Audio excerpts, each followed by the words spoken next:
In museums around the world right now, there are thousands of clay tablets covered in wedge-shaped writing that's over 4,000 years old.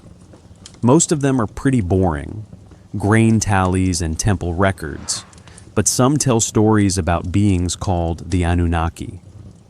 According to these ancient Sumerian texts, the Anunnaki were powerful gods, offspring of the sky god An and the earth goddess Ki. They decided the fates of humanity, judged the dead in the underworld, and watched over civilization. The question that's fascinated people for decades is this: were the Anunnaki just gods in a mythology, the way every ancient culture had gods to explain their world? Or were the Sumerians describing something that actually happened? Hey there. Thanks for being here tonight. I don't know what time it is where you are, but I'm guessing it's probably late. That's usually when people end up here, looking for something interesting to think about while they drift off, and honestly, ancient mysteries are perfect for that. Tonight we're talking about the Sumerians. These people lived in what's now southern Iraq starting around 4500 BCE, and by 3000 BCE they'd built what scholars consider the world's first true civilization. They invented writing, developed complex mathematics, tracked the stars with remarkable precision, and built cities that housed tens of thousands of people. Pretty impressive stuff. And they left us all these clay tablets. Thousands of them. Many described their gods, including the Anunnaki. The word Anunnaki means something like princely offspring or those of royal blood in Sumerian. In their mythology, these were the most powerful gods, the ones who controlled fate itself. Most scholars will tell you this is straightforward mythology. The Anunnaki were deities in the Sumerian pantheon, no different from Zeus or Odin. Just the way an ancient culture explained forces they didn't understand yet, things like storms, floods, why crops grow, why people die. It's theology, not history. But starting in the 1970s, researchers like Zecharia Sitchin started saying, hold on, what if the Sumerians were describing real events? Sitchin claimed the Anunnaki were actually extraterrestrial visitors from a planet called Nibiru, who came to Earth around 500,000 years ago. He said they genetically engineered humans to mine gold for them, and eventually left. If you read certain tablets through that lens, some descriptions start sounding less like mythology and more like, well, encounters with advanced beings. Now look, mainstream scholars reject Sitchin's translations completely. They say he mistranslated Sumerian words, took quotes out of context, and invented meanings that don't exist in the actual texts. The scholarly consensus is clear: the Anunnaki were gods in Mesopotamian religion, period. But here's why we're talking about this tonight. We're not here to tell you what to believe. We're here because this question itself is fascinating. Why are we so drawn to these ancient stories? Why do we need to know where we came from?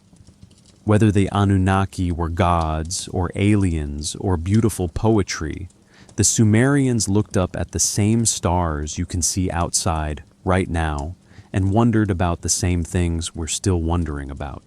So just take a breath. Let yourself relax wherever you are. Maybe you're in bed, maybe sitting somewhere comfortable. It doesn't matter. You're safe. These are just old stories from a long time ago. Clay and dust and questions, waiting patiently in museums. If you end up enjoying this, a like or subscribe really helps other people find it. Thanks for that. All right, so picture this. It's the mid-1800s, and archaeologists are digging in Iraq. They find rooms that haven't been opened in over 2,000 years, packed with clay tablets covered in weird triangular marks. Nobody can read them at first. It takes decades to crack the code, and when they finally do, these tablets start talking about an even older civilization. They mention Sumer, cities that had already been ruins for over 1,000 years when these tablets were made. And they talk about the Anunnaki. Ever since then, people have been debating what it means. Some say pure mythology. Others say there's something more to it. Same ancient texts, totally different interpretations. Tonight, we're just going to look at it all. What the tablets actually say, what people think they mean, the stuff we genuinely don't understand. Not to prove anything, just to think about it. Because sometimes it's nice to sit with mystery, to think about people who lived 5,000 years ago, asking the same questions we ask. The stars they watched are still up there. The rivers, where they built their cities, are still flowing. And those questions about where we came from and whether we're alone, we're still asking them. So let's go back together, way back, to the beginning of writing, the first cities, the first time humans wondered if maybe something out there in the darkness was looking back. Let's go back before there were any tablets, before there was writing, before there were cities. We're going back to when the place that would become Sumer was just land and rivers and sky. Picture it around 10,000 BCE. The last ice age is ending. Massive glaciers up north are melting, sending water into the oceans, raising sea levels worldwide. The whole planet is transforming. And in what we now call the Middle East, two rivers, the Tigris and Euphrates, are carving through flat plains of mud and silt in southern Mesopotamia. The climate is shifting. It's getting warmer, more predictable. The seasons are becoming regular enough that you could count on them. That matters more than you might think, because when you can predict seasons, you can plant seeds and know when they'll grow. You can stay in one place instead of constantly moving to follow wild animals. The landscape itself is almost perfectly flat, spreading out in every direction under an enormous sky. When it rains here, the water just sits on the surface for days because there's nowhere for it to drain. And every year, like clockwork, the rivers flood. The Tigris and Euphrates overflow their banks and spread across miles of land, leaving behind this incredibly rich, black soil when the water recedes. You could grow almost anything here if you figured out how. But 10,000 years ago, nobody's figured that out yet. There are people around, small groups of hunter-gatherers. They fish in the rivers, hunt wild gazelles and birds in the marshlands, gather plants. They've probably been doing this for thousands of years, following routes their ancestors followed, knowing where the fish gather, where the birds nest, when to move with the seasons. At night, these people saw stars we can barely see anymore from most places on Earth. No cities, no light pollution, nothing between them and the whole sweep of the Milky Way stretched across the darkness. Maybe they told stories about those stars. Maybe they wondered what they were. We'll never know because they left almost nothing behind, just a few stone tools, some shells they used as jewelry. But this place, this flat land between two rivers, it's getting ready for something. Not consciously, obviously, but the conditions are lining up. The climate is right. The soil is incredibly fertile. The water is predictable enough to work with. Everything is in place for something new to happen, even though it'll still take thousands of years to unfold. Long before anyone built a city, the earth was preparing the stage. The rivers kept flooding every spring, spreading that dark, rich silt, making the ground perfect for farming. The sun beat down hot and relentless, teaching anyone who lived here that water was everything. And the stars kept turning overhead, so regular you could use them to predict when the floods would come, when to plant, when to harvest. Slowly, very slowly, people started changing how they lived. Instead of following herds of animals, they began staying in one place. They built simple shelters near the rivers. They noticed which wild grasses had edible seeds and started deliberately planting them. This wasn't some sudden invention. It happened gradually over maybe 1,000 years or more of people just figuring things out. By around 6500 BCE, there are actual permanent settlements. Not big ones, just clusters of mud brick houses. People are farming now, growing barley and wheat, raising sheep and goats.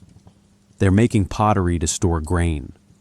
And they're starting to build small shrines, simple structures set apart from regular houses where they leave offerings. To what we don't know, but it's the beginning of organized religion. The land itself hasn't changed much. Still flat, still hot in summer, still mild in winter. The rivers still flood every year. But the human relationship to this place is transforming completely. They're not just passing through anymore. They're putting down roots. They're building things meant to last. They're thinking about the future. And here's what's important. All of this, the farming, the villages, the early temples, it's happening before the Sumerians proper show up, before cuneiform writing exists, before ziggurats, before anyone mentions the Anunnaki. There are people here for thousands of years doing the hard, slow work of figuring out how to live in one place, how to survive when crops fail, how to organize larger and larger groups. The stars above them are the same stars the Sumerians will watch later. Same rivers, same soil, same relentless sun. But these earlier people don't know they're laying the foundation. They're just trying to survive, trying to make life a little easier for their children, trying to understand why the rivers flood when they do, why plants grow, why storms come. The land between the rivers is patient. It's been here longer than humans have existed, and it'll be here long after we're gone. But right now, in these warm centuries after the Ice Age, something is building. Not mystical, just the slow accumulation of human knowledge and human need, creating the conditions for civilization to emerge. And when the Sumerians do appear in the historical record, when they start writing things down, they'll look back at all this accumulated knowledge and wonder, where did it come from? Who taught our ancestors how to farm, how to track the stars, how to build? That question, that wonder about knowledge that seems to go back forever beyond memory. Maybe that's where stories about the Anunnaki begin. Not with visitors from space, but with the simple human need to explain knowledge so ancient its origins are lost. So, we're still way before proper Sumerian civilization, but we need to talk about the people who came first, the ones who did all the groundwork. Because nothing just appears out of nowhere. Around 6500 BCE, there's a culture archaeologists call the Ubaid people, named after a site called Tel al-Ubaid, where their stuff was first discovered. And these people are the real pioneers. They're the ones who figured out how to actually live in southern Mesopotamia permanently, which wasn't easy. The thing is, this region is harsh. Yeah, the soil is fertile when the rivers flood, but those floods are unpredictable and dangerous. Come at the wrong time and they destroy everything. Don't come at all and you've got drought. The summers are brutally hot, regularly over 120 degrees Fahrenheit. There's almost no rainfall, and there aren't many natural resources, no forests for timber, no stone for building, no metal deposits close by. But the Ubaid people made it work. They built houses out of mud bricks, which makes sense when mud is basically your only building material. They dug irrigation canals to control the water, instead of just hoping the floods came at the right time. This irrigation thing is huge, by the way. It means you can farm areas that would otherwise be too dry. It means you can support more people. It means some people can do things other than farm because you're producing enough food to feed them. And they built temples, actual temples, not just little shrines. At a place called Eridu, there's a temple that gets rebuilt and expanded over and over for thousands of years.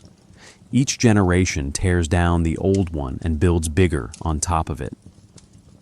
The Sumerians later will say Eridu was the first city ever, the place where kingship descended from heaven. And maybe they're right in a way, because people have been treating Eridu as sacred for longer than anyone can remember. What were these temples for? We don't really know. The Ubaid people didn't have writing, so they can't tell us. But if you're spending time and resources building these structures, religion or ritual or whatever you want to call it is obviously important. Maybe they're trying to control the floods by keeping the gods happy. Maybe they're honoring ancestors. Maybe they're already developing ideas about powerful beings who live in the sky. The Ubaid period lasts a really long time, from about 6500 BCE to 3800 BCE. That's over 2,700 years, longer than all of recorded history since the Roman Empire. And during all that time, people are slowly, gradually building the knowledge and infrastructure that will make Sumerian civilization possible. They're spreading out too. Ubaid sites show up all over Mesopotamia and down into the Persian Gulf region. There's trade happening, ideas spreading, pottery styles you can track across hundreds of miles. These aren't isolated villages anymore. They're connected, sharing innovations, talking to each other. But here's what's haunting about this period. We don't know their stories. We don't know what they believed. We don't know their names, their leaders, if they had any, their heroes, their fears. No writing means no voice across time. They're just silent. We've got their pottery, their buildings, their bones, but not their words. And you have to wonder, what stories were they telling when they gathered in those temples at Eridu? What were they saying about where they came from? Why the world works the way it does? Did they have creation myths? Did they have gods? Were there already stories about powerful beings who taught them things? We'll never know, because those stories, if they existed, were only spoken. They disappeared the moment the last person who remembered them died. This is what I mean about the silence before writing. There could have been incredibly rich oral traditions, detailed histories passed down for generations. Or maybe not. Maybe they didn't think about the past that way. Either way, we're completely blind to it. It's like trying to hear a conversation from 5,000 years ago through a solid wall. By the time we get to about 4000 BCE, things are changing fast. The Ubaid period is transitioning into what archaeologists call the Uruk period, named after the city of Uruk. Villages are growing into towns. Towns are growing into actual cities. There are thousands of people living together now. The irrigation systems are getting sophisticated.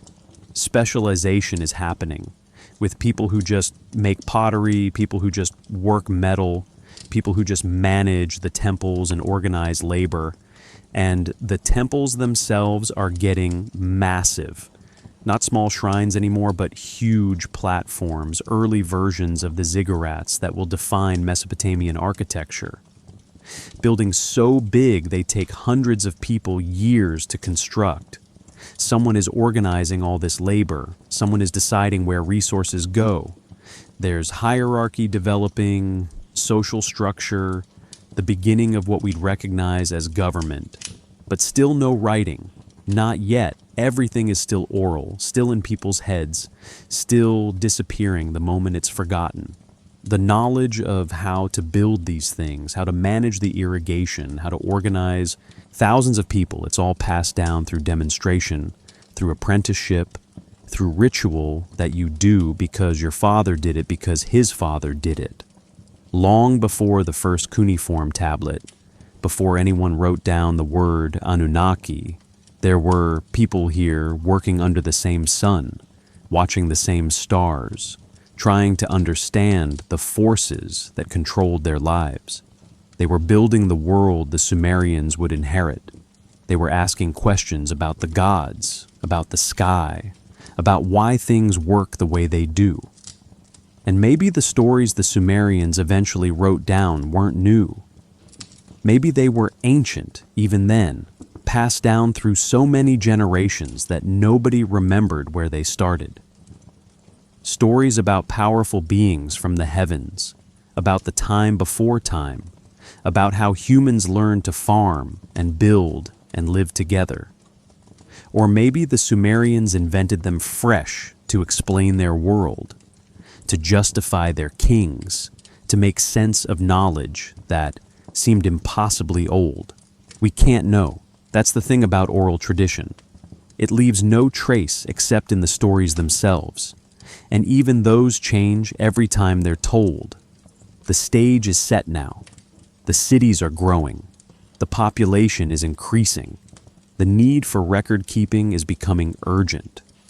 And somewhere, someone is about to have an idea that will change everything. The idea that you can make marks in clay that mean something, that you can store information outside your head, that you can speak directly to the future. Writing is coming, and with it, finally, the silence will break. Okay, so we're getting closer now. We're in the Uruk period, roughly 4000 to 3100 BCE. This is when things start looking like what we think of as civilization. We've got real cities now. This Uruk itself might have had 40,000 to 80,000 people at its peak around 2800 BCE. That's massive for this time period. The thing is, all these people living together creates problems that didn't exist before. When you've got tens of thousands of people, you can't just work everything out face to face. You need systems. You need organization. You need to keep track of things. And that's where it gets interesting, because the temples are handling all of this. The temples aren't just religious centers, they're economic centers. They're managing huge amounts of grain, livestock, workers, resources. They're like corporations, governments, and churches all combined. And they desperately need some way to keep track of everything. Imagine you're a temple administrator around 3400 BCE. You've got shepherds bringing in sheep, farmers delivering barley, workers who need to be fed and paid. How do you remember who brought what? How do you know if someone's cheating? How do you plan for next year?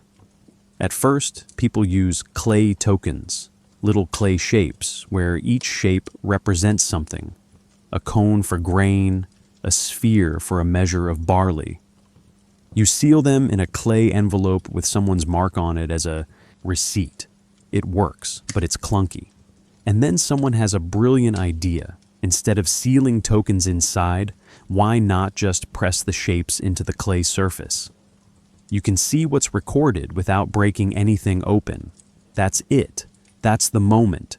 Because once you're pressing symbols into clay, you're writing. It doesn't feel like writing yet. Nobody's recording poetry. They're just tracking sheep and grain. But it's the beginning. This happens around 3400, 3200 BCE in Uruk. Scholars call this early system proto-cuneiform.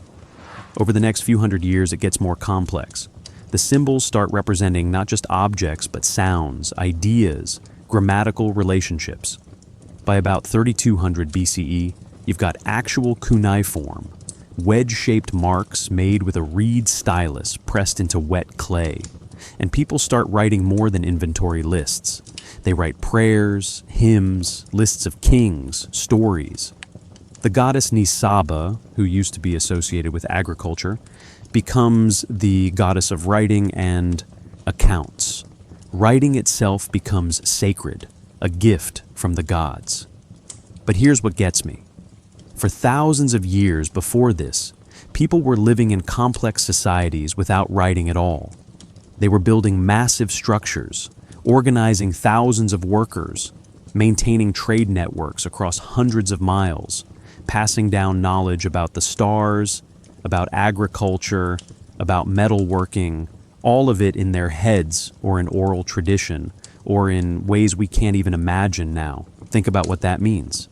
Everything we know about the Ubaid people, about the early Uruk period, all those thousands of years of human development, it comes from archaeology, from things people made or built. But their thoughts, their beliefs, their explanations for how the world worked, gone, completely gone.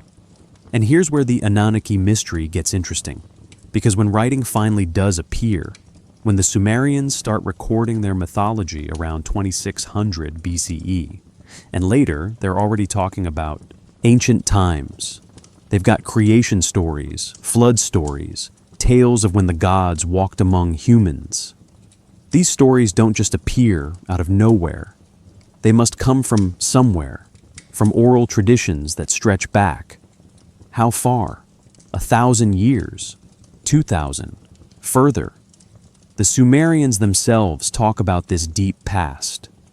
They have king lists that go back before a great flood, with kings who supposedly ruled for thousands of years. Obviously, those numbers are mythological, but the impulse is real. They're trying to connect their present to a distant past, trying to account for time before memory, before records. And they attribute so much to the gods. The gods gave us farming. The gods gave us kingship. The gods gave us civilization. Which makes sense, right? If you're a Sumerian around 2500 BCE, and you look at everything your society has, all this knowledge about irrigation, and math, and law, and astronomy, where did it come from? It goes back beyond anyone's memory. So, of course, the gods taught us. What other explanation could there be? This is where both interpretations of the Anunnaki find their footing. Traditional scholars say, look, this is just how ancient people thought. They didn't have our concept of gradual technological development. Knowledge that accumulated slowly over thousands of years gets compressed into divine revelation, because that's the only framework they had. But people inclined toward the ancient astronaut theory say, wait, what if they're describing actual events? What if there really were advanced beings who taught them things? What if oral traditions going back thousands of years preserved real memories of contact? The thing is, we'll never know what happened in those unrecorded millennia. Now, we can trace technological development through archaeology. We can see the continuity from one period to the next. But the actual beliefs, the actual stories people told around fires at night, the actual way they understood their world, that's lost, forever in the silence before writing. Maybe there were stories about beings from the sky going back to the Ubaid period or earlier.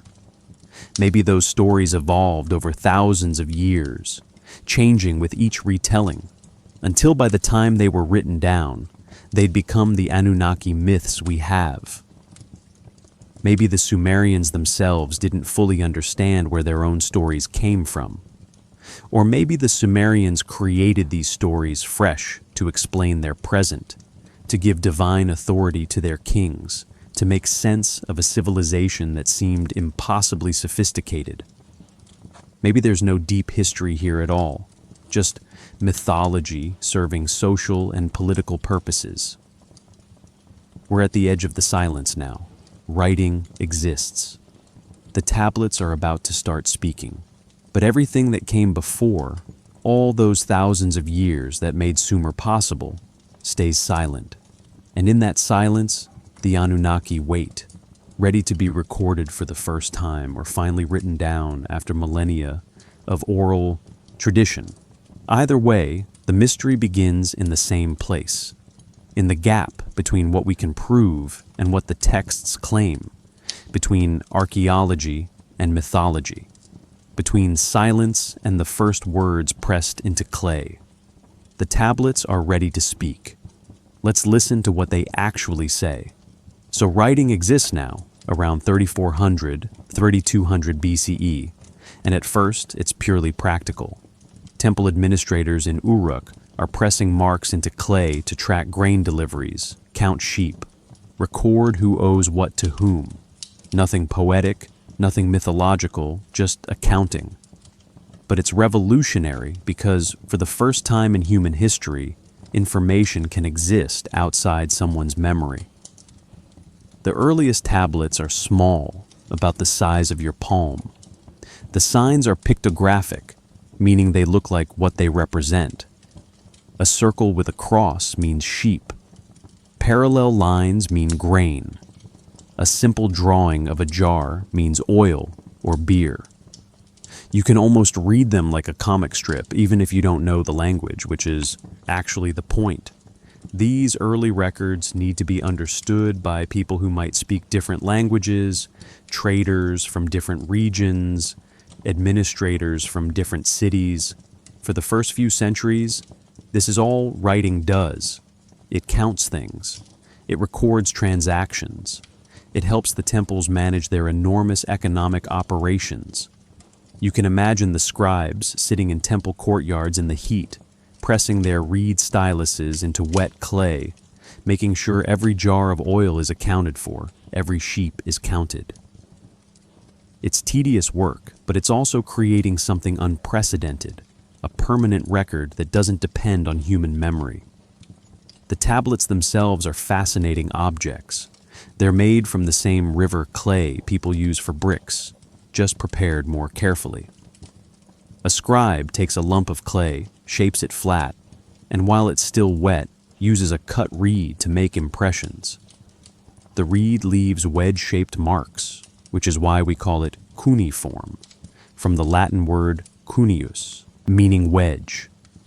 Once the marks are made, the tablet dries in the sun or gets baked in a kiln. Clay is abundant here. It's basically free, and it lasts forever if you don't deliberately destroy it. By 3200 BCE, the system is getting more sophisticated. The signs are becoming more abstract, less obviously pictorial. A single mark can now represent not just an object, but a sound or an idea. This is huge because it means you can start writing actual language, not just lists. You can express grammar, relationships between words, complex thoughts. But mythology, stories about gods, that doesn't show up in writing for another 500 years or more. The earliest literary texts we have, the ones that include prayers and myths and stories about the Anunnaki, date from around 2600 BCE at the earliest, and most are later. That's a big gap. Writing exists for 700, 800 years as a purely administrative tool before anyone thinks to use it for recording stories. So where are the stories during all that time? They're being told, obviously. People are gathering in temple courtyards and city squares, listening to priests and poets recite creation myths, flood stories, tales of gods and heroes. These stories are being passed down orally, just like they have been for thousands of years. They're living stories, changing slightly with each telling, adapting to each new generation. And we have to assume the Anunnaki are already part of these stories. The idea of powerful gods who control fate, who judge humanity, who live in the heavens and the underworld, these concepts are probably ancient, even in 3200 BCE. They might go back to the Ubaid period, might be evolved from even older traditions. But without writing, we can't know. When the stories finally do get written down, starting around 2600 BCE and continuing through the centuries that follow, what we're seeing is probably a snapshot of oral traditions that are already centuries or millennia old. The scribes aren't inventing these stories, they're preserving them, capturing them in clay before they're forgotten or changed beyond recognition. The texts that mention the Anunnaki come from all over the Sumerian period and later. Some of the most important ones are from around 2100 BCE during the Ur III period. There's a text called Enki and the World Order, where the Anunnaki are described as decreeing the fates of mankind. There's Inanna's descent to the underworld, where 7 Anunnaki judges sit in the underworld and condemn the goddess Inanna to death. Later Babylonian texts like the Enuma Elish, the creation epic, describe 600 Anunnaki gods divided between heaven and earth. But here's what's important. These texts don't agree with each other on the details. How many Anunnaki are there? Depends which text you read. 7, 50, 300, 600. The number changes. What are their specific names? Some texts list them. Others just refer to them as a group. Are they sky gods or underworld gods? Both, depending on the source and the time period. This inconsistency actually tells us something. It suggests we're not dealing with a rigid, codified theology, but with living traditions that evolved over time and varied by location. The Anunnaki in Eridu might be understood differently from the Anunnaki in Uruk or Ur. The stories change, adapt, develop new layers of meaning as centuries pass. And this is where dating becomes so important and so tricky. When we say Sumerian texts describe the Anunnaki, we need to be clear about which texts from which time periods. The earliest references are from around 2100 BCE, during the reign of Gudea. Most of what we know comes from texts written between 2100 and 1900 BCE. Later Babylonian and Assyrian texts from 1800 BCE onwards preserve Sumerian stories, but often with Akkadian modifications. So when people ask what the Sumerians believed about the Anunnaki, the honest answer is we're piecing it together from texts written over a span of about 2,000 years, translated from Sumerian to Akkadian and back, copied and recopied by scribes who sometimes made mistakes or added their own interpretations. We're doing our best, but it's fragmentary, it's complicated, and there's a lot we simply don't know. What we can say is this: the Anunnaki appear consistently across Sumerian literature as powerful deities associated with fate, judgment, and cosmic order. They're the offspring of An, the sky god. They're contrasted with another group called the Igigi, who are sometimes described as lesser gods who do the hard labor. The Anunnaki decide things, they judge, they decree, while the Igigi serve. And the Sumerians clearly took these beings seriously. They built temples for them, made offerings, wrote prayers asking for their favor. Whether they understood these gods as literal beings who existed somewhere or as symbolic representations of cosmic forces, we can't really know. Maybe they didn't make that distinction the way we do. Maybe asking, did they think the Anunnaki were real, would have seemed like a strange question to them. The tablets are speaking now, but they're speaking in fragments, in texts separated by centuries, in a language we've only been able to read for about 160 years. And what they're telling us is complex, contradictory, and endlessly fascinating. The Anunnaki were powerful, they were everywhere in Sumerian thought, and they were never quite the same in any two texts. Let's look closer at what these texts actually say. The British Museum in London holds one of the world's largest collections of cuneiform tablets, about 130,000 of them. Most sit in storage, carefully catalogued, but rarely seen. If you could walk through the collection rooms, you'd see rows of metal shelves holding thousands of small clay rectangles, brown and gray and sometimes reddish, covered in tiny wedge marks. Some are pristine, others are broken, edges crumbled away. Each one is a voice from the past, waiting patiently to be read. In 1872, a young assistant at the museum named George Smith was working his way through these tablets when he found something that would change our understanding of ancient literature forever. Smith wasn't a traditional scholar. He'd started as a banknote engraver and taught himself cuneiform in his spare time. But he had a gift for reading the ancient script. and the museum had hired him to help catalog and translate their growing collection. On that particular day, Smith was examining fragments from Nineveh, the ancient Assyrian capital. These tablets had been excavated in the 1850s from the library of King Ashurbanipal, who ruled in the 7th century BCE.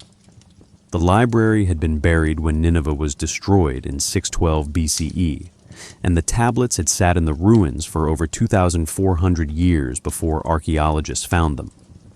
Smith was translating a tablet that told a story about a great flood.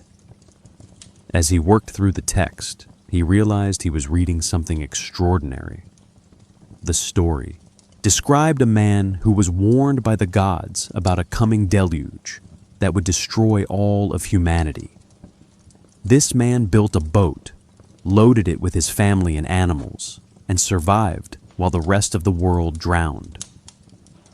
After the flood, he sent out birds to find dry land.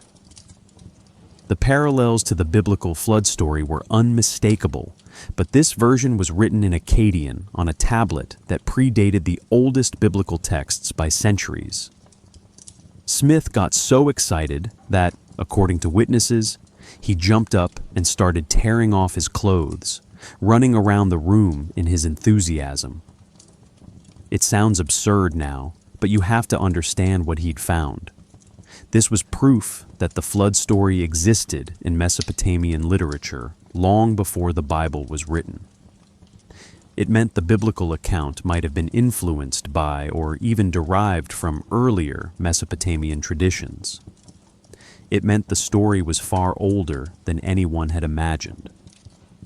The tablet Smith was reading turned out to be part of the Epic of Gilgamesh, the oldest known piece of literature, originally composed in Sumerian around 2100 BCE, and later adapted into Akkadian. But what's relevant for us is that the flood story itself mentions the Anunnaki. In the Akkadian version, when the flood comes, the gods are terrified by the destruction they've caused. The Anunnaki, described as the great gods, huddle like frightened dogs while the world drowns.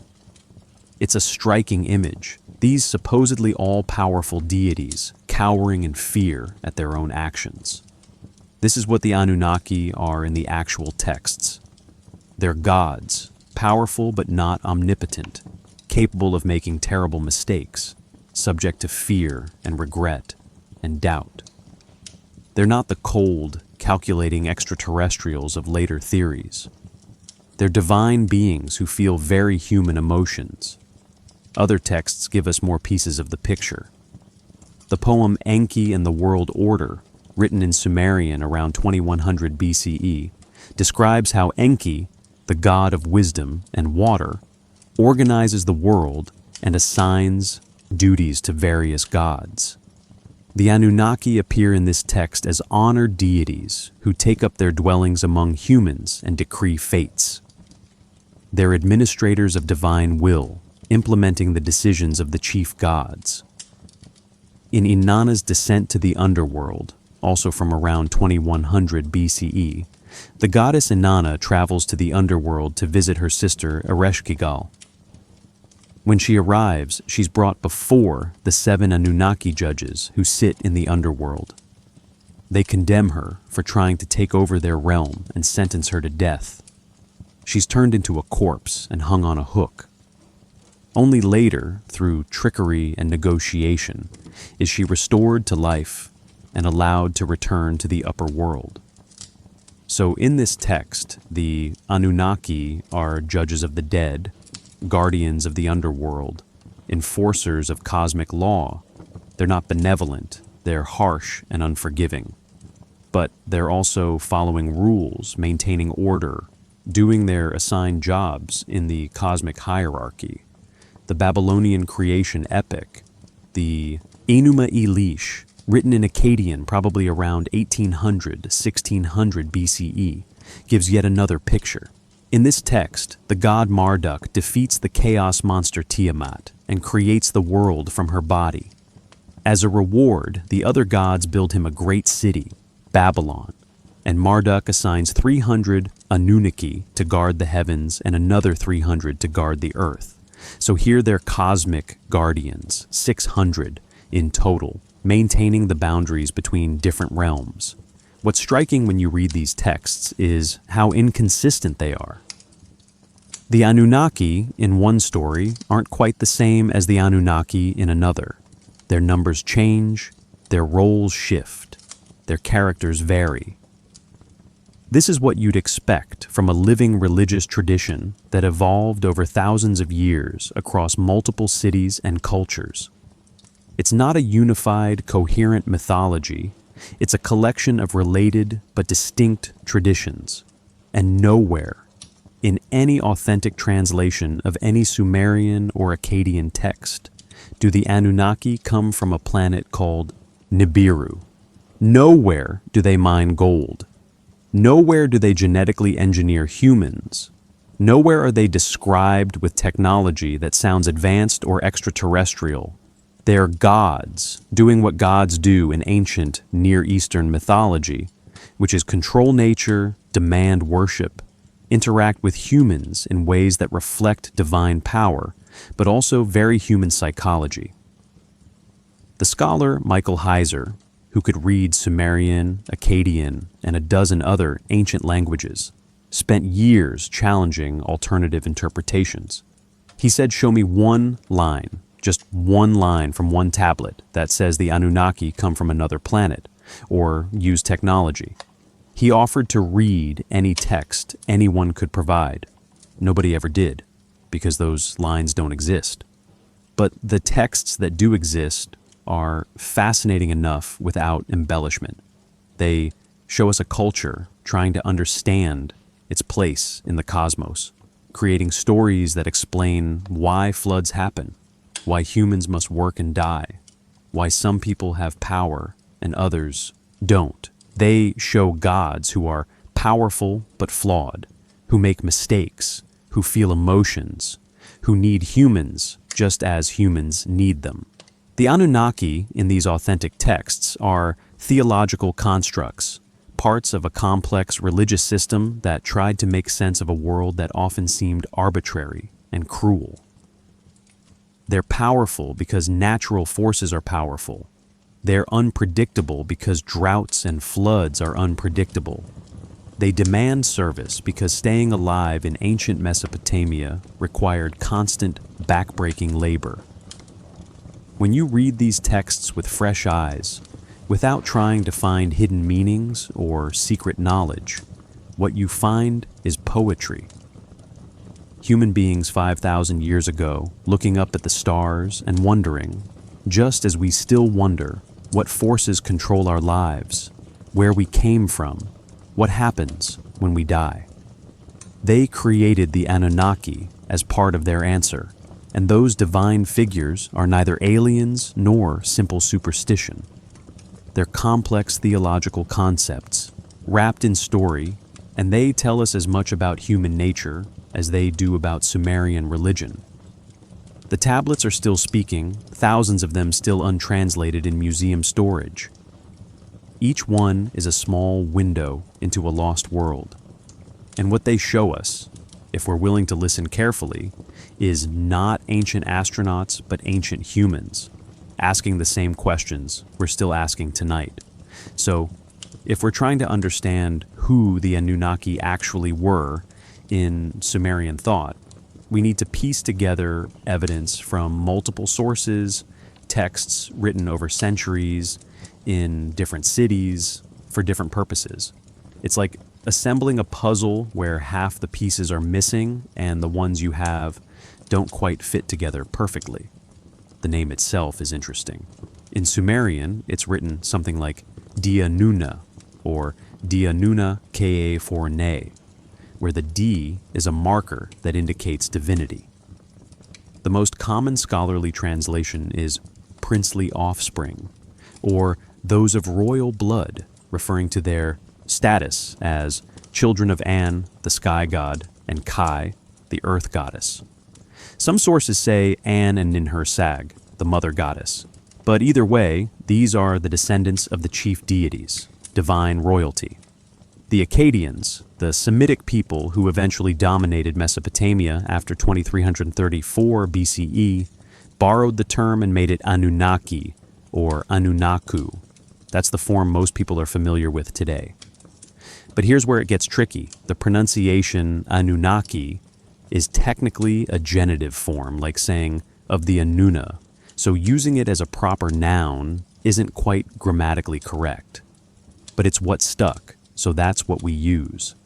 In the earliest texts where they appear, from the Gudea period around 2100 BCE and the Ur-the-Three dynasty that followed, the Anunnaki seem to be the most important and powerful deities in the Sumerian pantheon. They're often described as the great gods, or the gods who decree fates. This is their main function, determining what happens to humans, cities, even other gods. They're like a divine council, making decisions that shape reality itself. Who exactly is included in this group? That's one of those questions that doesn't have a clean answer.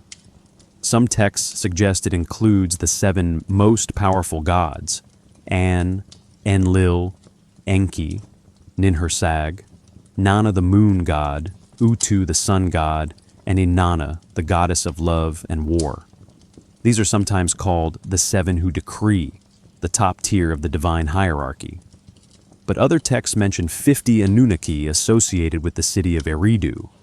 Still others talk about 300 or 600. The number seems to expand and contract depending on what story is being told and what function the Anunnaki serve in that particular narrative. This isn't sloppy theology. It's the nature of a religious tradition that developed organically over centuries without a central authority defining doctrine. What's consistent is their association with cosmic order and judgment. The Anunnaki are the ones who maintain the structure of reality, who ensure that the rules of the universe are followed, who judge both gods and humans when those rules are broken. They're administrators of divine law. Early in Sumerian theology, they seem to be primarily heavenly deities, residing in the sky with An. But over time, their role shifts and expands. By the time we get to later texts, especially Akkadian ones, many of the Anunnaki are associated with the underworld. They become judges of the dead, sitting in the realm of no return, deciding the fates of souls. This shift probably reflects changing ideas about death and the afterlife. As Sumerian culture developed more complex ideas about what happens after death, the gods who decree fates naturally became associated with the final judgment everyone faces. The underworld needed divine administrators, and the Anunnaki took on that role. There's another group of gods that gets mentioned alongside the Anunnaki, the Igigi. In some texts, the Igigi are described as lesser gods who do physical labor, while the Anunnaki are the ruling class who don't have to work.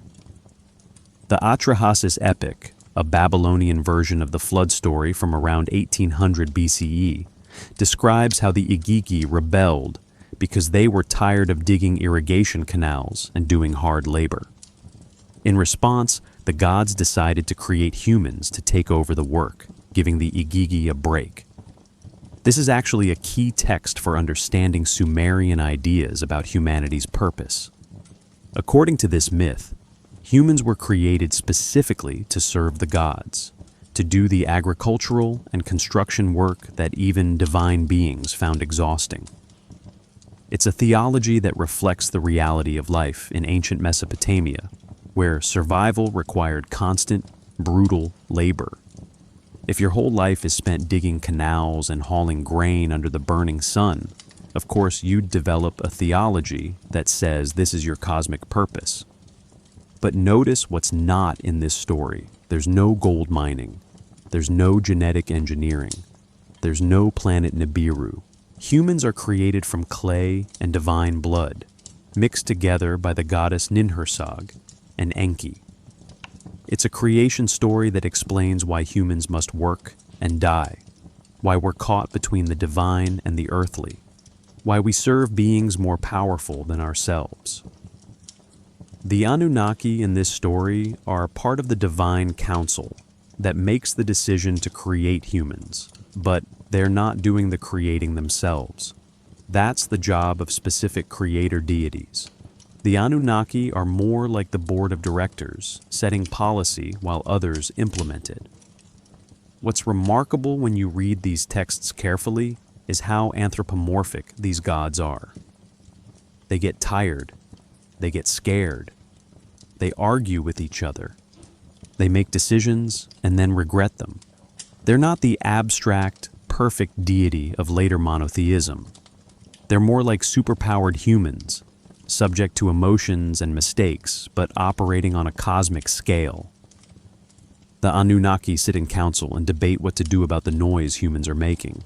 They decree the Great Flood, but then regret it when they see the destruction. They fight among themselves for status and power. They fall in love. They get jealous. They seek revenge. They're divine, yes, but they're also deeply, recognizably human in their psychology. This is what scholars mean when they say the Anunnaki are mythological constructs. They're not saying the Sumerians didn't believe in them. They clearly did. They're saying these figures represent how an ancient culture understood cosmic forces through story and personification. The Anunnaki are fate, judgment, natural law, social hierarchy, all wrapped up in divine characters who feel and act like humans, but with godlike power. Every major Sumerian city had patron deities who were considered responsible for that city's welfare. Nippur was the city of Enlil, the chief god. Ur belonged to Nana, the moon god. Uruk was protected by Inanna.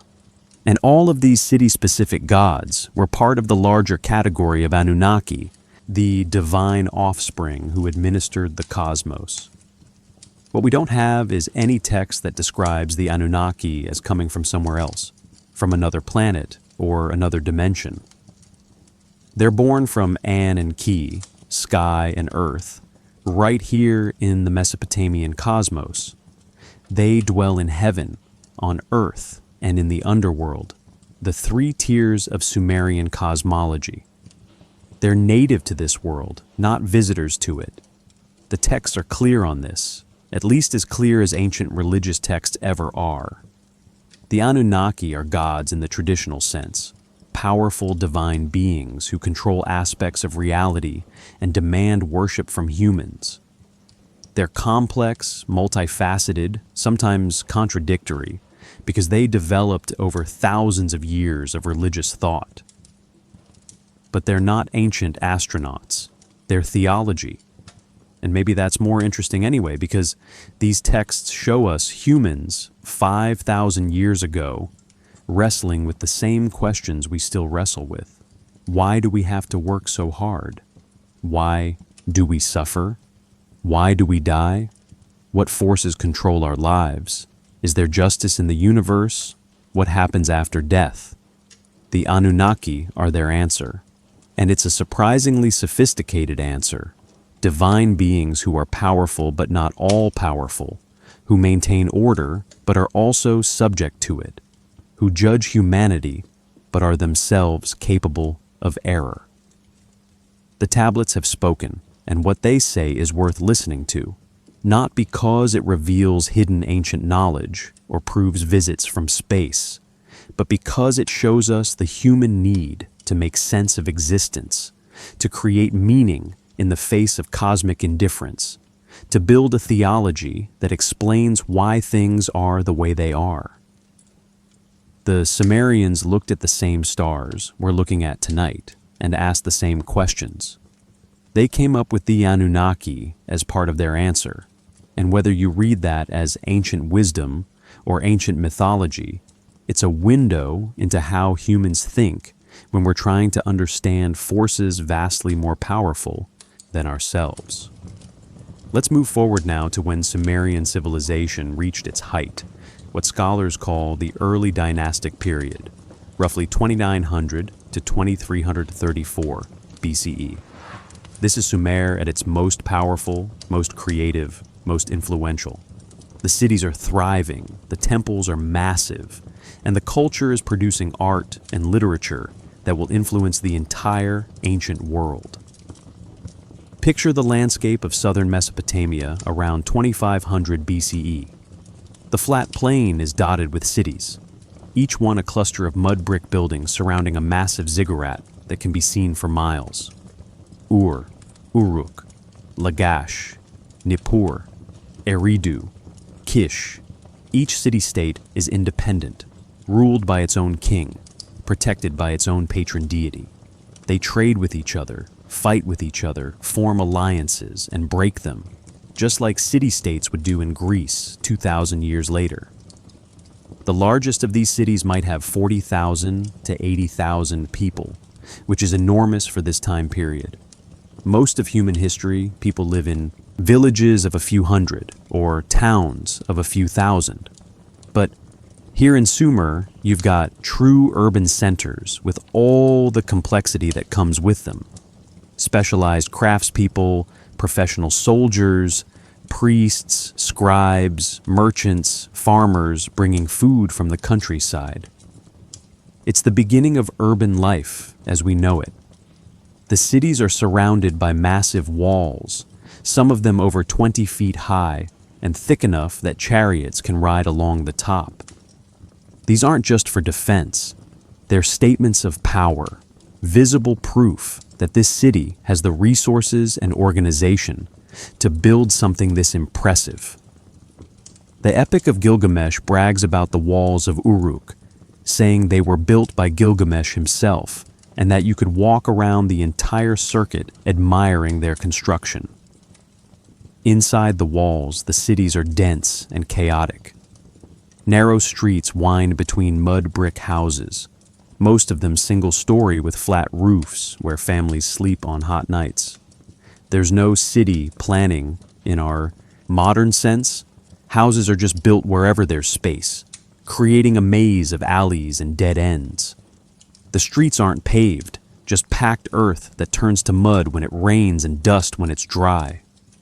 But rising above all of this, dominating every city skyline, is the ziggurat. These stepped pyramid temples are the most impressive architecture of the age, some of them reaching 170 feet high. They're built entirely of mud brick, millions of bricks shaped by hand and baked in the sun, then stacked in receding tiers that create a stairway to heaven.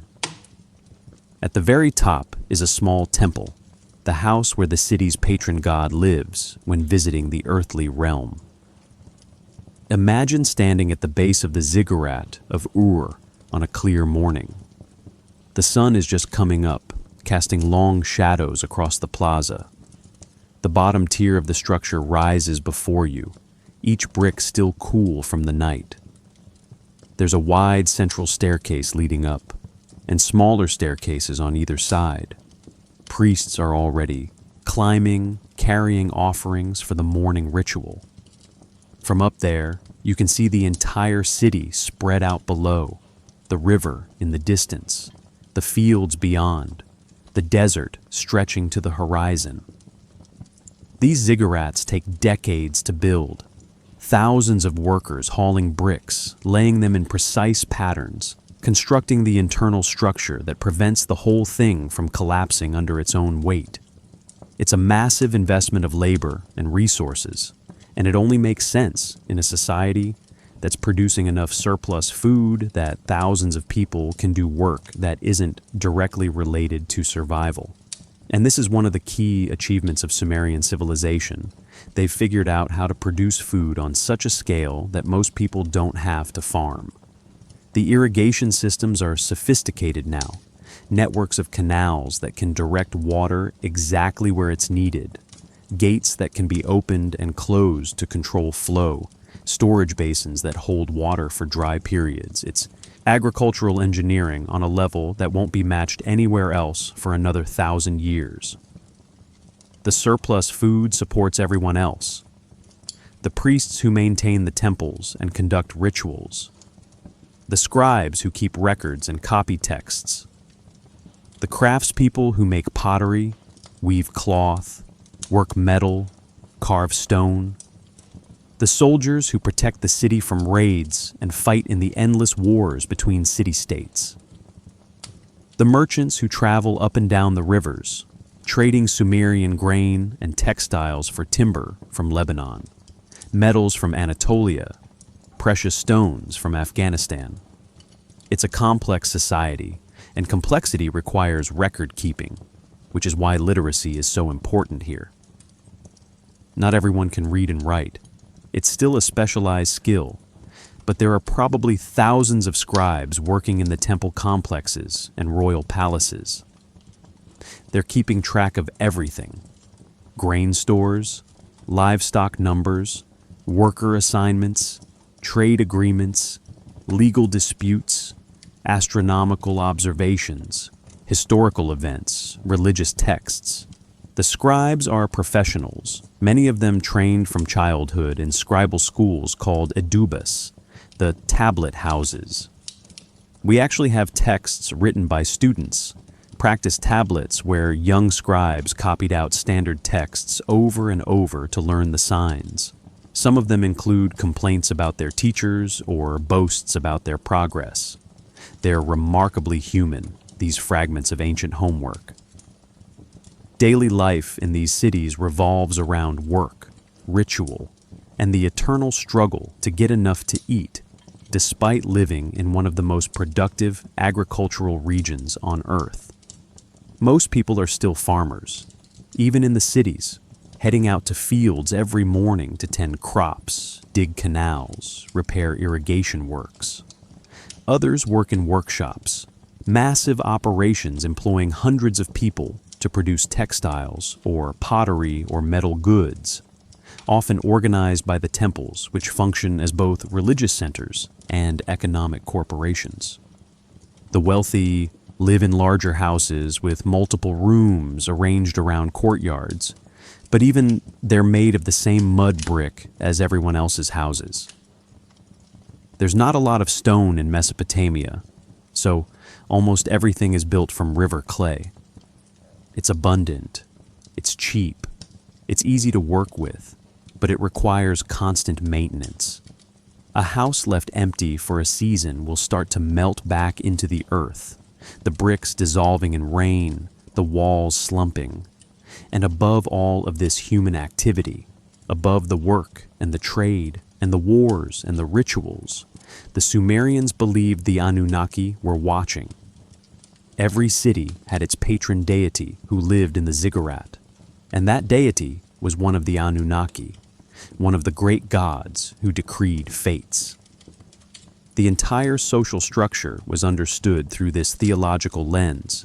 The king ruled because the gods chose him. The priests mediated between human and divine. The laws were given by gods. The land itself belonged to the deity, and humans were just stewards. This is Sumer at its peak, a civilization that will influence everything that comes after it in the ancient Near East. The Akkadians who conquer them will adopt their cuneiform script and their myths. The Babylonians will preserve and expand their literature. The Assyrians will study their texts in school. Even the Hebrews, centuries later, will tell flood stories that echo Sumerian originals. Will organize society around temple economies that mirror Sumerian models. Will look back to a time when gods walked among humans, just as the Sumerians did. But empires don't last forever, and civilizations change. Already in this golden age, there are pressures building. The city-states are constantly at war, draining resources and lives. The irrigation systems are causing salt to build up in the soil, slowly poisoning the fields. Climate shifts are making rainfall less predictable. And soon, a new power will arise that will change Mesopotamia forever. But for now, in 2500 BCE, the ziggurats still climb toward heaven. The tablets still record the doings of gods and kings, and the Sumerians still believe the Anunnaki are watching over them, decreeing their fates from above. There's more to this story than just politics and agriculture, though. Because the Sumerians weren't just building cities and temples. They were making discoveries, observing the cosmos, developing knowledge that still impresses us today. The Sumerians were practical people. Everything they built served a purpose, and usually multiple purposes at once. Take the ziggurats we just talked about. Yes, they're religious structures, houses for the gods, but they're also astronomical observatories, economic centers, symbols of political power, and architectural marvels that demonstrate engineering knowledge. Let's think about what it takes to build a ziggurat.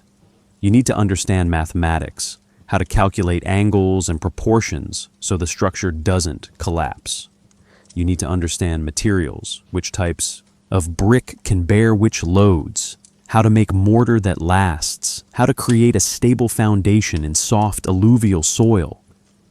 You need to understand organization, how to coordinate thousands of workers over decades, how to supply them with food and tools, how to solve the logistics of moving millions of bricks to a construction site.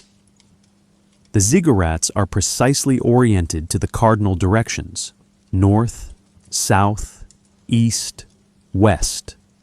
This isn't accidental. It requires careful astronomical observation, tracking the sun's path across the sky over the course of a year, noting where it rises and sets at the solstices and equinoxes.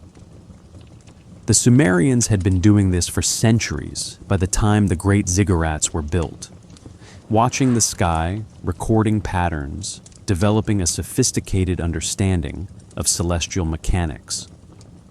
They knew that the same stars appeared in the same place every year at the same time. They knew the moon went through phases on a predictable cycle. They knew that certain bright objects in the sky, the planets, moved differently from the fixed stars, wandering across the constellations on complex paths. They tracked all of this, recorded it in cuneiform tablets, used it to create a calendar that told them when to plant and when to harvest. The Sumerian calendar was lunar, based on the moon's phases, with months beginning at the new moon. 12 lunar months made a year, but that's only 354 days, 11 days short of a solar year, so every few years they had to add an extra month to keep the calendar aligned with the seasons. It's a practical solution to a real problem, and it shows mathematical sophistication, tracking two different cycles that don't quite match up and finding a way to reconcile them. But the Sumerians didn't just observe the sky for practical reasons. They believed the movements of celestial bodies had meaning, that the gods communicated through the positions of planets and stars. This is the beginning of astrology, the idea that cosmic events correlate with earthly ones. Modern astronomers dismiss this, obviously, but for the Sumerians it made perfect sense. If the gods control both the heavens and the earth, then of course what happens up there relates to what happens down here. Mathematics itself was a Sumerian innovation that would influence the world for millennia. They developed a base 60 number system, counting in 60s rather than 10s. This seems strange to us, but it has advantages.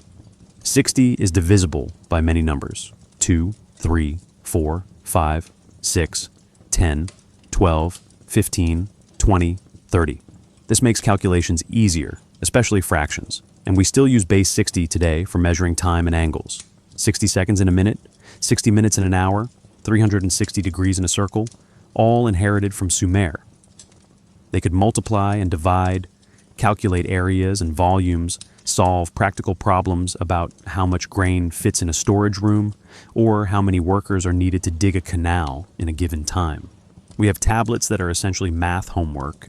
Problems like, a rectangular field is 60 cubits long and 40 cubits wide. What is its area? These are teaching tools, training scribes in the mathematics they'll need for temple administration. Technology was advancing on other fronts too. The Sumerians didn't invent the wheel, but they developed it further. creating two-wheeled carts pulled by oxen or donkeys for transport, and later, two-wheeled chariots for warfare. The chariot in particular would revolutionize combat across the ancient world, giving civilizations that mastered it a huge military advantage. They were skilled metalworkers, primarily working with copper and copper alloys. Bronze, which is copper mixed with tin, was just beginning to spread during this period. The problem was getting tin, which had to be imported from far away, possibly from Afghanistan or Anatolia. But when you could get it, bronze was superior to pure copper, harder and better for making tools and weapons. Let me tell you about one particular achievement that shows both Sumerian engineering skill and the limitations of ancient technology. Around 2450 BCE, King Eannatum of Lagash decided to dig a major new canal to bring water from the Tigris to his city's fields. The Tigris was unpredictable, flooding at different times than the Euphrates, but if you could harness it, you'd have water when other cities were suffering from drought. Eannatum's engineers planned a canal about 12 miles long, running roughly parallel to the river before cutting across to the fields. This required surveying the land to ensure the water would flow downhill, calculating how wide and deep the canal needed to be, organizing the labor force, thousands of men with nothing but copper tools and baskets. The work began in spring after the flood season, when the ground was soft but not underwater. Men worked in teams, some digging, some hauling soil, some bringing water for the workers to drink in the brutal heat. They worked from dawn until mid-morning, rested during the worst heat of the day, then worked again in the late afternoon until dark. The excavated soil was used to build up the banks, creating a clear channel for the water. It took 2 years. 2 years of relentless labor, fighting drought, disease, occasional raids from neighboring cities who didn't like Lagash expanding its irrigation. But when it was done, the canal worked. Water flowed from the Tigris to Lagash's fields, increasing their agricultural output significantly. Eannatum celebrated by having a victory stele carved, showing him leading his soldiers and praising the gods for the canal's success. The Anunnaki, he said, had blessed this project. Now, there's nothing in this story that requires advanced technology or outside help. It's just human ingenuity, mathematical knowledge, organization, and thousands of people willing to dig dirt in exchange for food rations. But the result is impressive, a feat of engineering that served the city for generations. This is what I mean when I say the Sumerians' achievements don't need mysterious explanations. They had smart people who observed carefully, experimented, learned from failures, and gradually accumulated knowledge over centuries.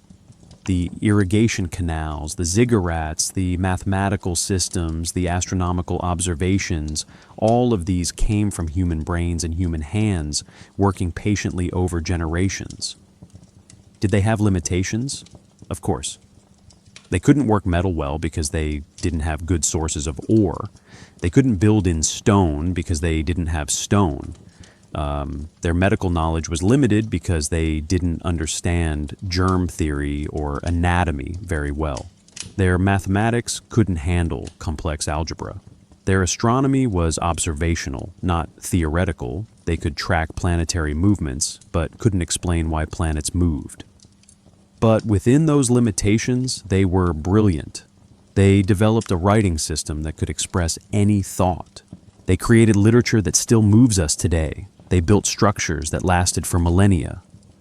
They organized societies of tens of thousands of people without computers or even paper, just clay tablets and human memory and social hierarchy enforced by belief in divine authority. And that's the key, really. The belief in the Anunnaki wasn't just superstition.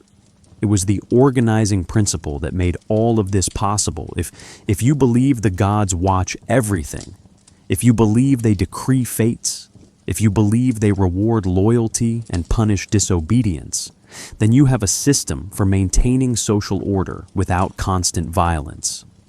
You don't need police on every corner if everyone believes divine judgment is watching. The Anunnaki, in this sense, were technology. Not physical technology, but social technology. A system for coordinating human behavior, for channeling human effort toward collective goals, for maintaining civilization in the face of the constant human tendency toward selfishness and chaos. Imagine standing on top of the ziggurat of Ur at sunset, looking out over the city. Below you, thousands of people are finishing their day's work, heading home to evening meals, to families, to rest before tomorrow's labor. The fields stretch out green toward the river. The desert glows orange in the fading light. And above, the first stars are appearing. The same stars the Sumerians believe are divine beings.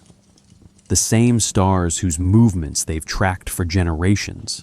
The same stars that tell them when to plant and when to celebrate and when to prepare for flood season. This is what they built. Not just bricks and canals, but a way of understanding the world that made sense of chaos, that gave meaning to suffering, that connected the daily grind of survival to something larger and more permanent. The Anunnaki watching from above, the kings ruling by divine mandate, the priests mediating between human and divine, the scribes recording it all for posterity. It's a complete system, sophisticated and effective. But systems don't last forever. Even as Sumer flourished, changes were coming that would transform everything. Forces beyond even the Anunnaki's control. Or perhaps forces the Anunnaki themselves set in motion, depending on how you read the texts. The Sumerians looked up at the night sky and saw order. They saw patterns, cycles, predictability in a world that often seemed random and cruel. And they recorded what they saw in clay, creating some of the oldest astronomical records in human history. The universe, as the Sumerians understood it, had 3 levels. Heaven, An, where the sky gods lived. Earth, Koi, where humans and animals lived. And the underworld, Kur, where the dead went and where the 7 Anunnaki judges sat in eternal darkness. These weren't just physical places. They were cosmic realms, each with its own rules and inhabitants. An, the sky, was associated with the god An, the supreme deity, father of the Anunnaki. He was distant, rarely interfering directly in human affairs, but he was the ultimate source of divine authority. When the text described the Anunnaki as his offspring, they're establishing a cosmic hierarchy. Just as human society had kings and nobles and commoners, the divine realm had its own ranks. The stars themselves were divine. Not just symbols of gods, but actually divine beings, or at least markers of divine presence. The Sumerians identified certain bright stars and constellations with specific deities. The planet Venus, the brightest object in the sky after the sun and moon, was associated with Inanna, the goddess of love and war. Mars was connected to Nergal, god of plague and war. Jupiter was Marduk in later Babylonian thought, though the connections in the Sumerian period are less clear. The sun and moon were also gods, Utu and Nana, respectively. Utu was the god of justice, which makes sense when you think about it. The sun sees everything, nothing can hide from its light. Nana, the moon god, was particularly important in Ur, where he was the patron deity. The moon cycles were the basis for the calendar, so tracking lunar phases was essential for knowing when months began, when festivals fell, when to expect the seasons to change. But the Sumerians only knew of 5 planets in the modern sense: Mercury, Venus, Mars, Jupiter, and Saturn.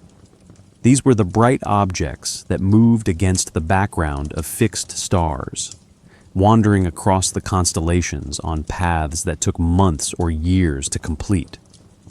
They didn't know about Uranus, Neptune, or Pluto, which are too dim to see without telescopes. And they certainly didn't know about any planet Nibiru with a 3,600-year orbit.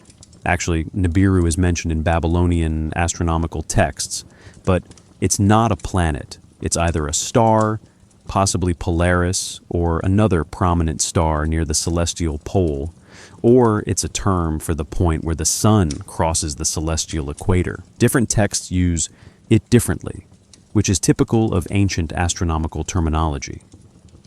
But nowhere is it described as a planet, let alone a planet with Anunnaki living on it. The Sumerians were meticulous observers.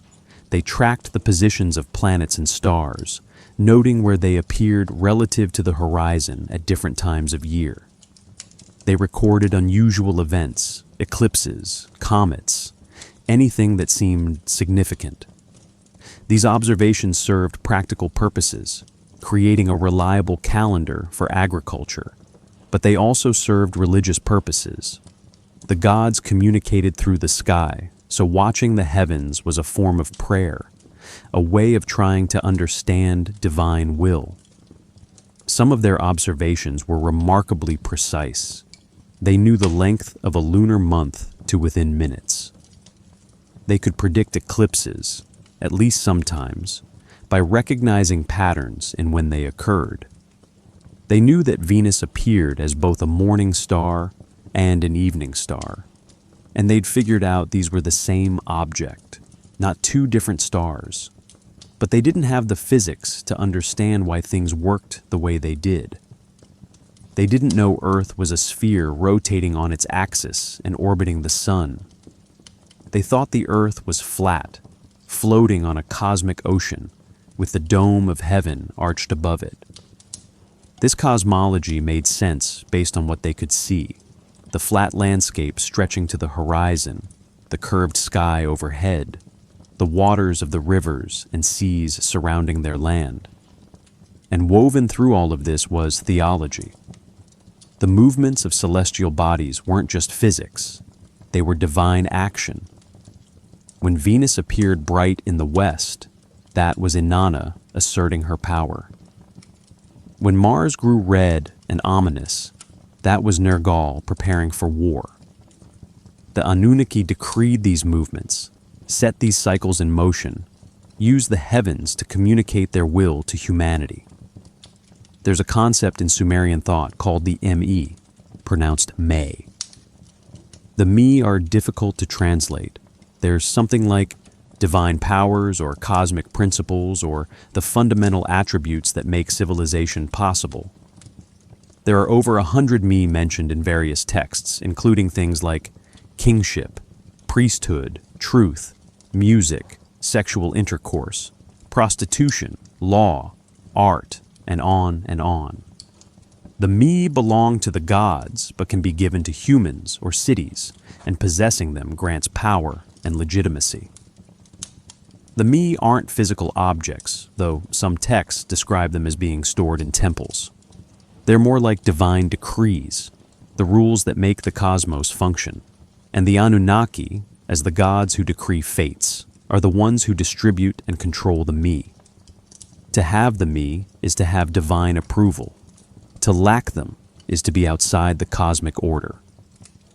This might sound abstract, but it had very practical implications.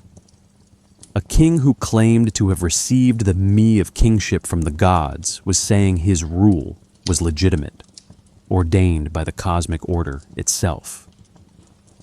A city that possessed certain Me was claiming divine favor, a special place in the hierarchy of existence.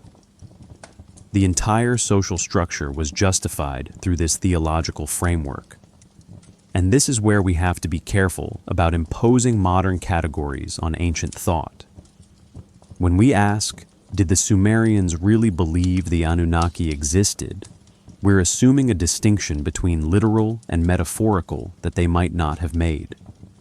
Did they think there were actual divine beings sitting in heaven decreeing fates? Or did they think fate and cosmic order were just forces that humans personified as gods to make them comprehensible? The answer is probably yes to both, or neither. Or the question itself is wrong. The Sumerians didn't separate religion from reality the way modern secular people do.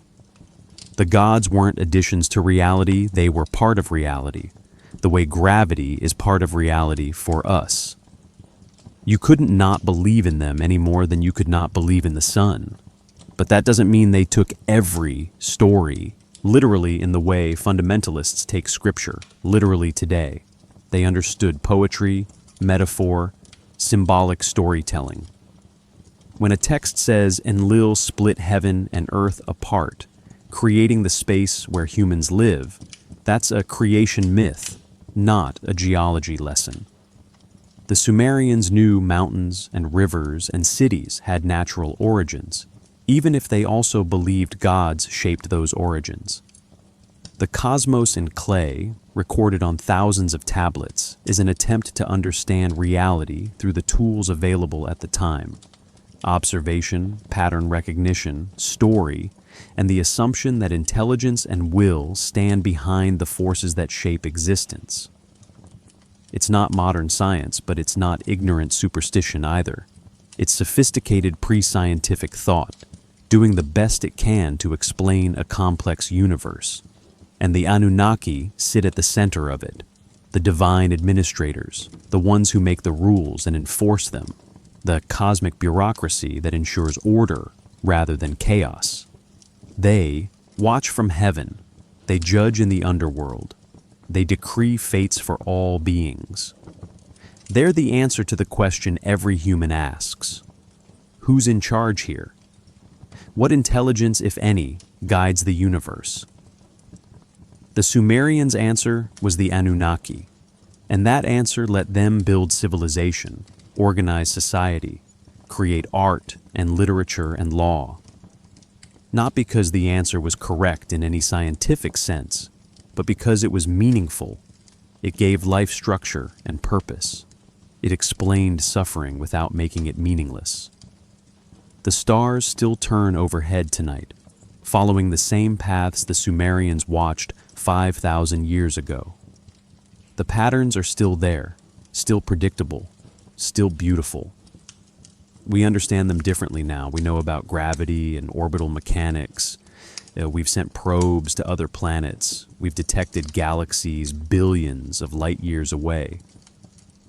But the fundamental human response to the night sky, that mix of wonder and insignificance and the need to understand, that hasn't changed at all. At the center of Sumerian civilization was a transaction. Humans served the gods, and in return, the gods allowed humans to survive. It wasn't exactly worship in the way we think of it today.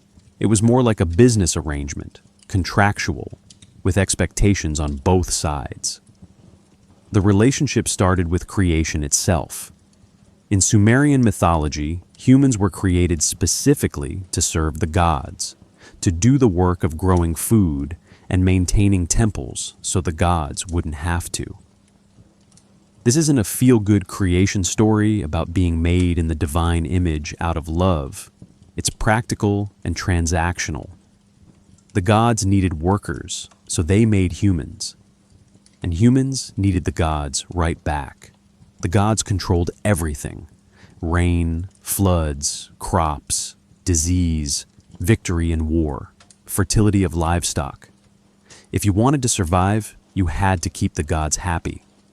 This meant regular offerings, rituals, prayers, maintaining temples, supporting priests who mediated between human and divine. Every city had a patron deity who technically owned that city and its surrounding territory. The king wasn't the owner. He was the god's steward, managing divine property. The temple was the god's house, and it had to be maintained as such, cleaned daily, Offerings brought morning and evening, hymns sung, incense burned. The god statue was treated like a living person, washed, dressed, fed, taken for ceremonial processions. This system supported a massive priestly class. Large temples might employ hundreds of priests, each with specific duties. Some performed daily rituals, some specialized in particular types of divination. Some were musicians who sang hymns. Some were exorcists who dealt with demons and evil spirits. Some managed the temple's economic operations. The temple was both a religious institution and a major economic player, often owning the best agricultural land, running workshops that produced textiles and pottery, lending out seed grain and tools to farmers. Ordinary people interacted with this system at different levels. You'd participate in major festivals, public ceremonies where everyone gathered to celebrate the new year or honor a particular god. You'd make offerings at shrines, small gifts of food or drink or precious objects, asking for help with specific problems. If you could afford it, you'd commission prayers or rituals from priests, buying divine intervention for sick relatives or business ventures or legal disputes. But the most important interface between human and divine was the king.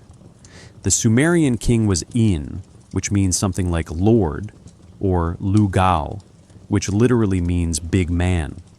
The king ruled because the gods chose him, and his primary job was to maintain the relationship between his city and its patron deity. If crops failed or floods came at the wrong time or enemies won battles, that was a sign the king wasn't fulfilling his divine mandate properly. The Sumerian king list, a text that claims to record every king from the beginning of time, starts with the line, "After the kingship descended from heaven, the kingship was in Eridu."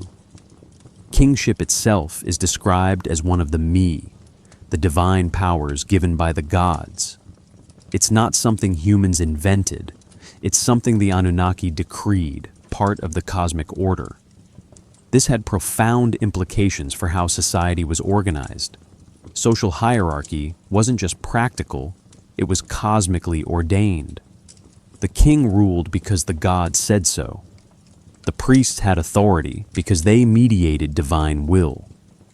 The laws, many of them recorded in law codes like the later Code of Hammurabi, weren't just social contracts, they were divine decrees. To break the law wasn't just to harm society, it was to offend the gods. And the Anunnaki were watching all of this.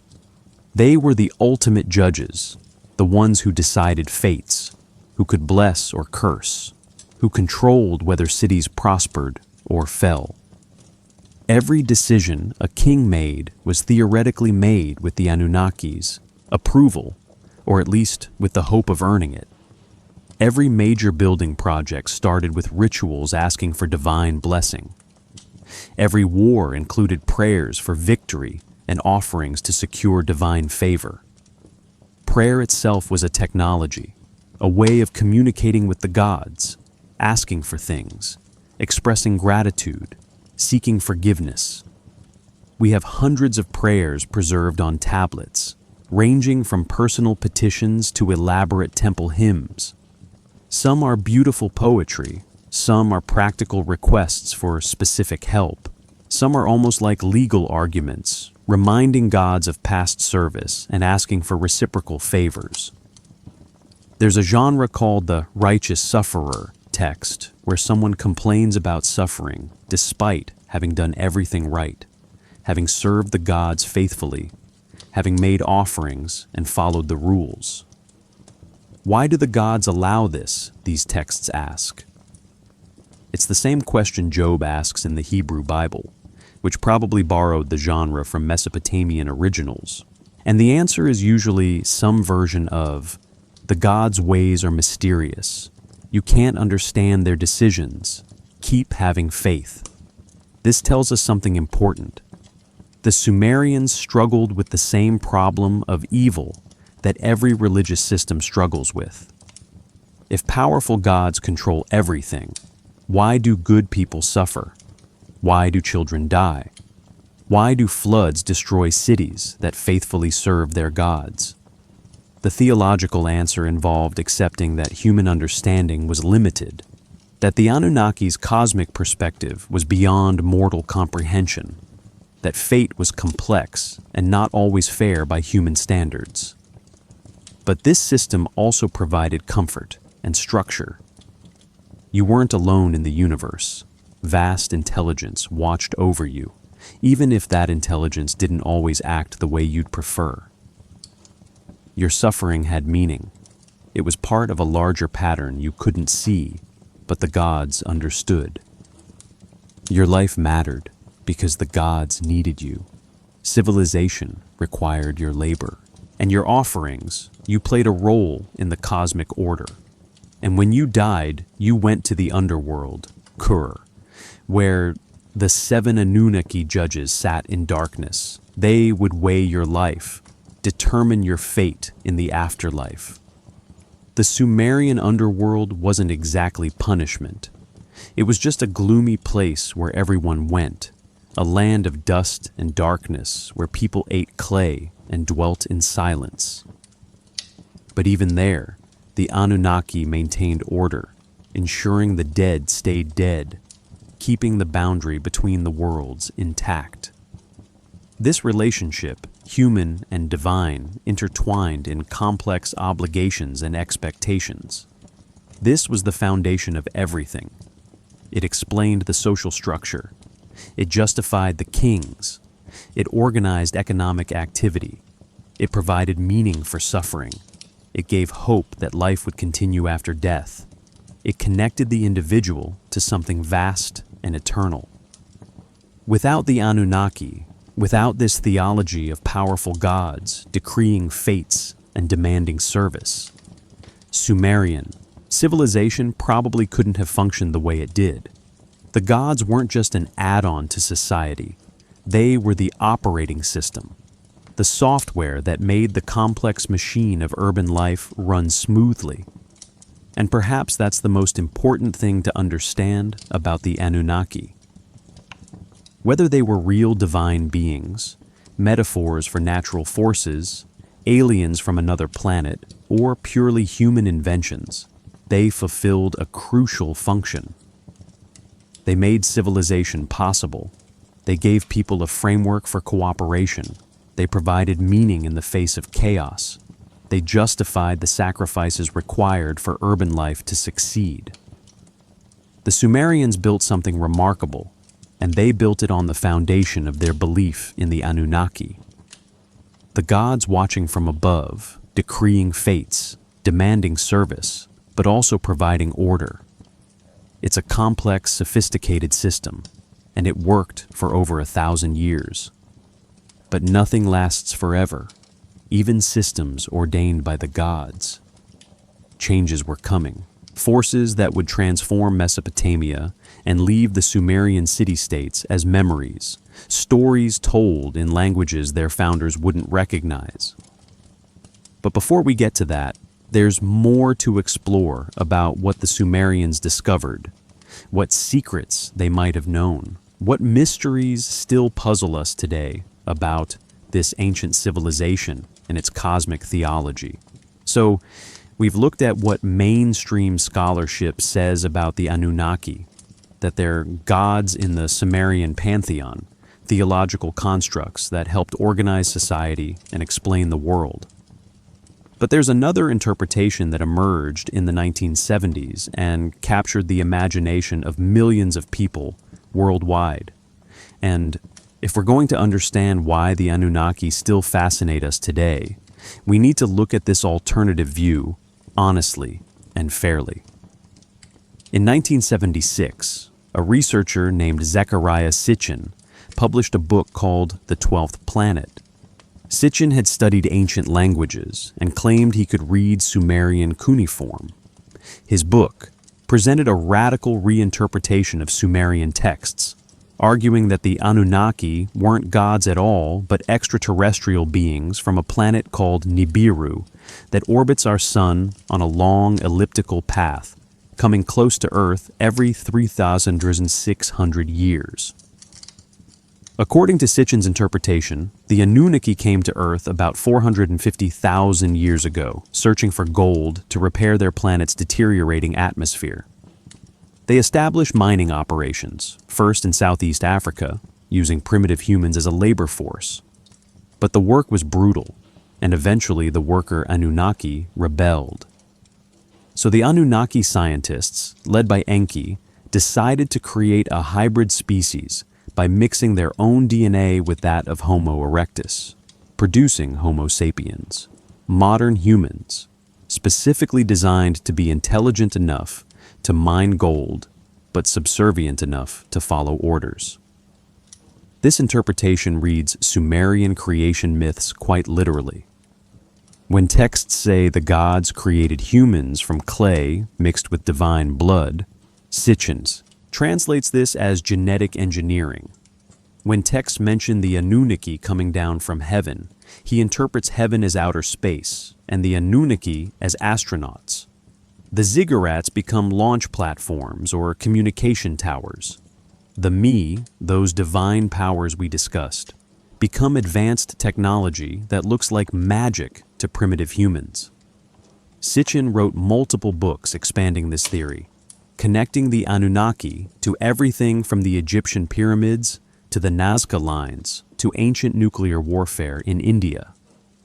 He claimed that flood myths from multiple cultures preserve memories of an actual catastrophe caused by Nibiru's passage near Earth around 11,000 BCE.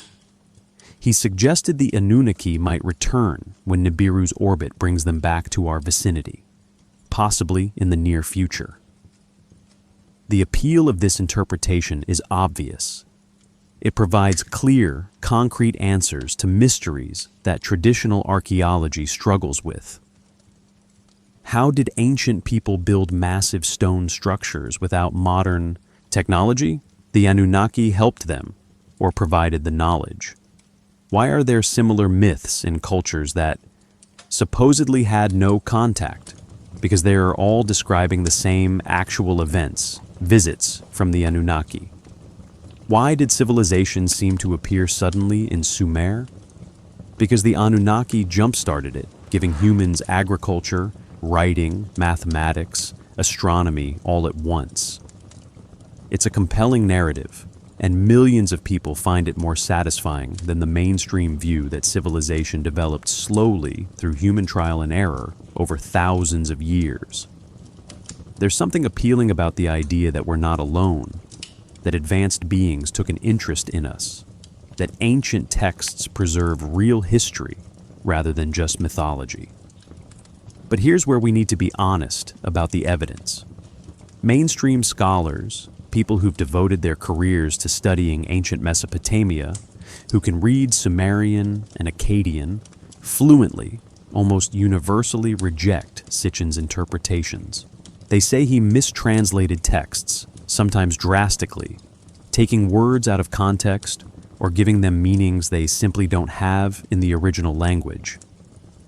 For example, Sitchin claimed the word Anunnaki means those who from heaven to earth came.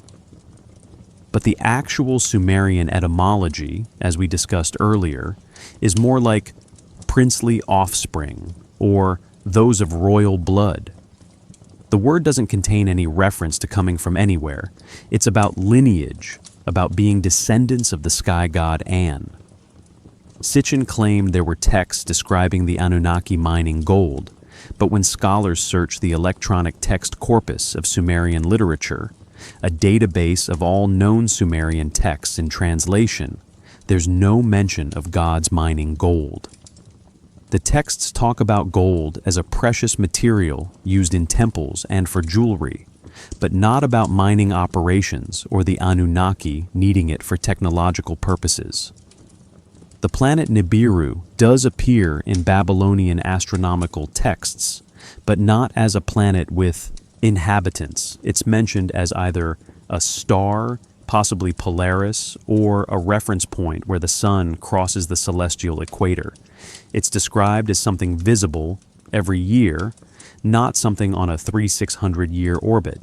And ancient Mesopotamian astronomy only recognized 5 planets, the ones visible to the naked eye.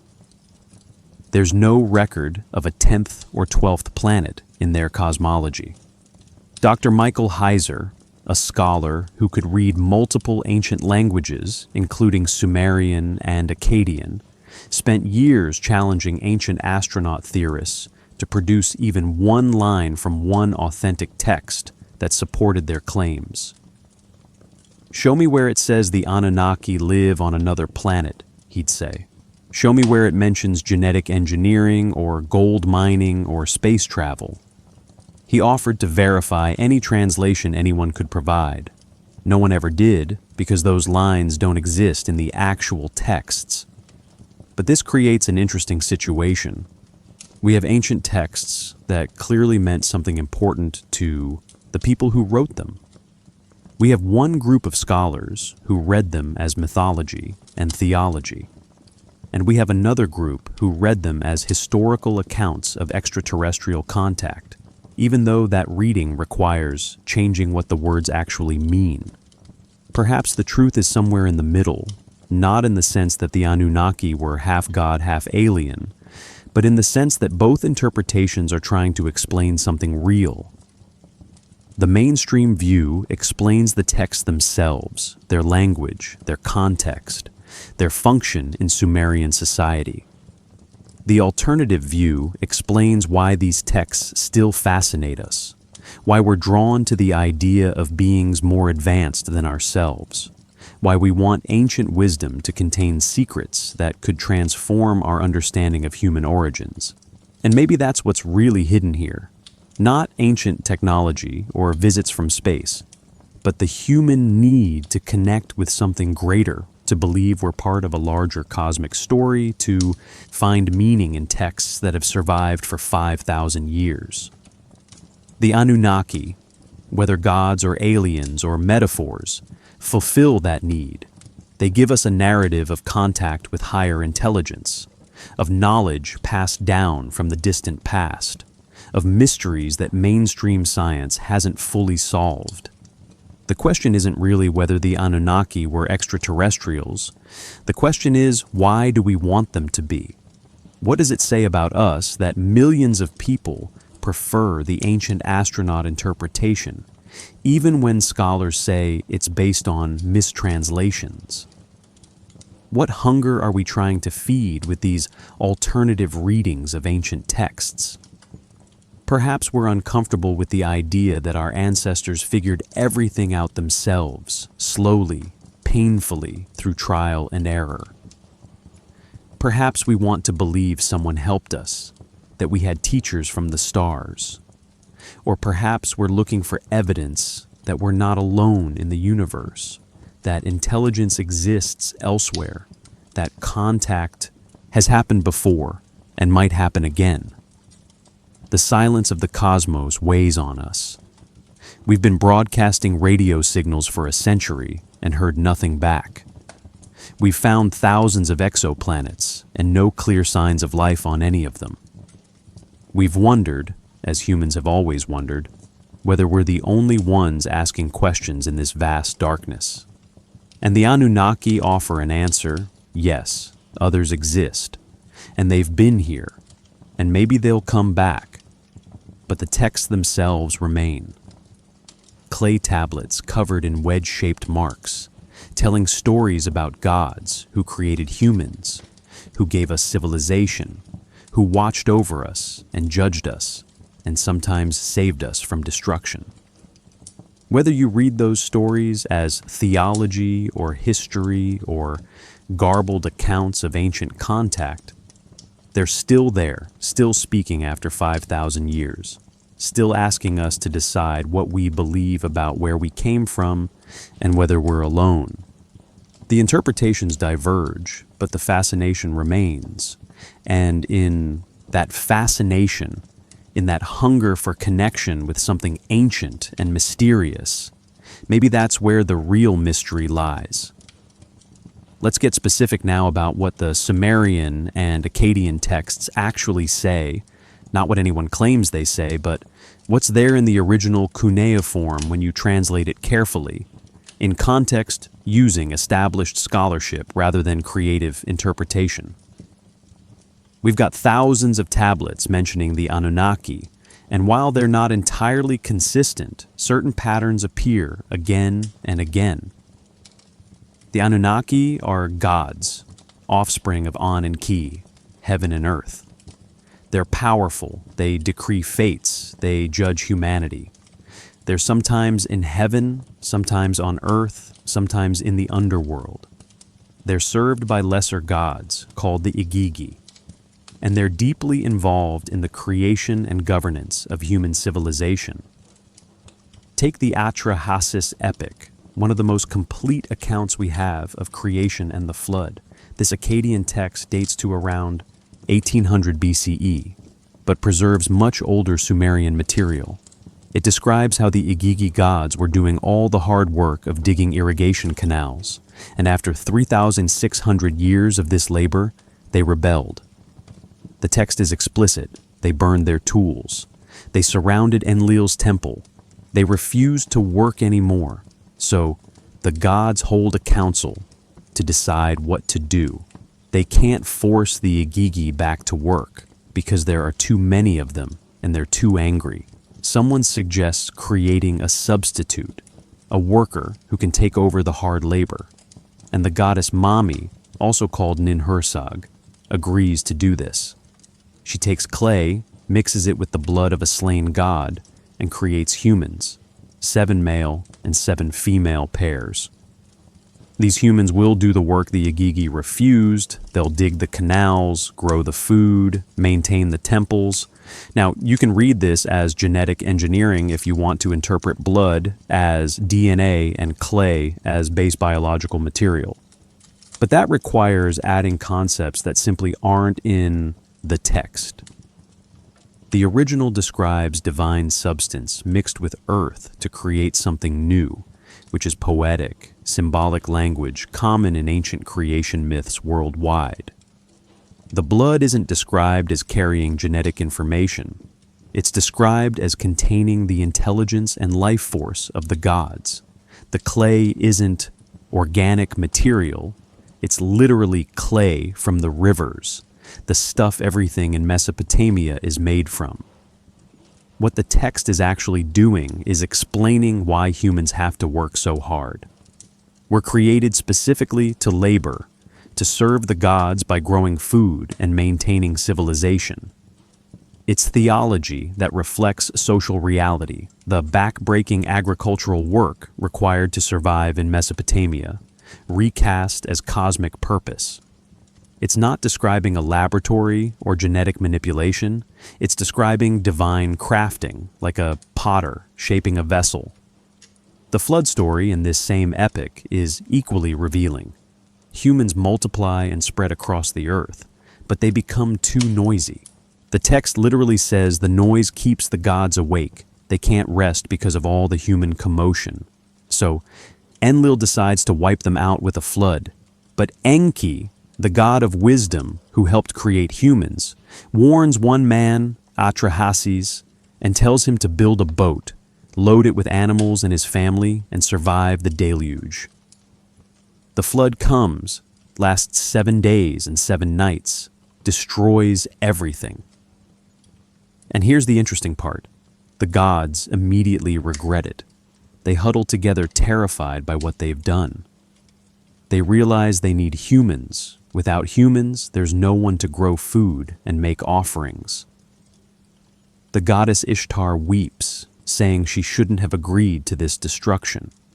When Atrahasis makes offerings after the flood, the gods gather around like flies, desperate for the food and worship they've been missing. This is not a story about calculated alien population control or atmospheric engineering. It's a story about imperfect gods making rash decisions and dealing with the consequences, about the interdependence of divine and human, about the value of wisdom and compassion in the face of anger and destruction. The Anunnaki in this text are divine beings, yes, but they're flawed, emotional, capable of error. The Enuma Elish, the Babylonian creation epic, gives another perspective. This text, probably from around 1800 to 1600 BCE, describes how the god Marduk defeats Tiamat, the chaos monster, and creates the world from her body. As a reward, the other gods build Babylon for him and make him supreme king of the gods. Marduk then creates humans from the blood of Kingu, Tiamat's consort, specifically to serve the gods so the gods can rest. Again, humans are created to work, to free the gods from labor. And in this text, Marduk assigns 300 Anunnaki to heaven and 300 to earth, a total of 600, to maintain order in the cosmos. They're administrators, guardians, enforcers of divine law. The number 600 is probably symbolic rather than literal, representing completeness or totality, the full divine council. What's not in these texts is any description of advanced technology. The gods don't use machines or tools that sound like spacecraft or genetic laboratories. They speak, they decree, they use their innate divine power to create and destroy. When they travel, they just go, there's no description of vehicles or propulsion systems. When they create, they mold and shape through will and divine essence, not through technology. The me, those divine powers we discussed, are sometimes described as physical objects that can be stolen or given as gifts. Inanna famously gets Enki drunk and steals the me from him, taking them to her city of Uruk. But the texts describe them as tablets or jewels or garments, symbols of authority rather than machines. They grant power through possession, not through operation. It's more like a crown that grants kingship by being worn than a computer that grants knowledge by being operated. And Nibiru, when it appears in astronomical texts, is never described as inhabited or as having a long orbital period. The Babylonian text Mul Apin, an astronomical compendium from around 1000 BCE, mentions Nibiru as a reference point in the sky, something that crosses or marks the celestial equator. Some scholars think it refers to Jupiter at a specific position. Others think it's a fixed star. But there's no suggestion it's a planet with life on it, or that it comes close to Earth, rarely. The Sumerians knew 5 planets, the ones visible without telescopes. They tracked them carefully, recorded their movements, gave them names associated with gods. But they didn't record any additional planets, and they certainly didn't describe planets as places the gods came from. The gods lived in An, heaven, which was the sky above, not outer space in our sense. It was a realm, not a location you could travel to in a ship.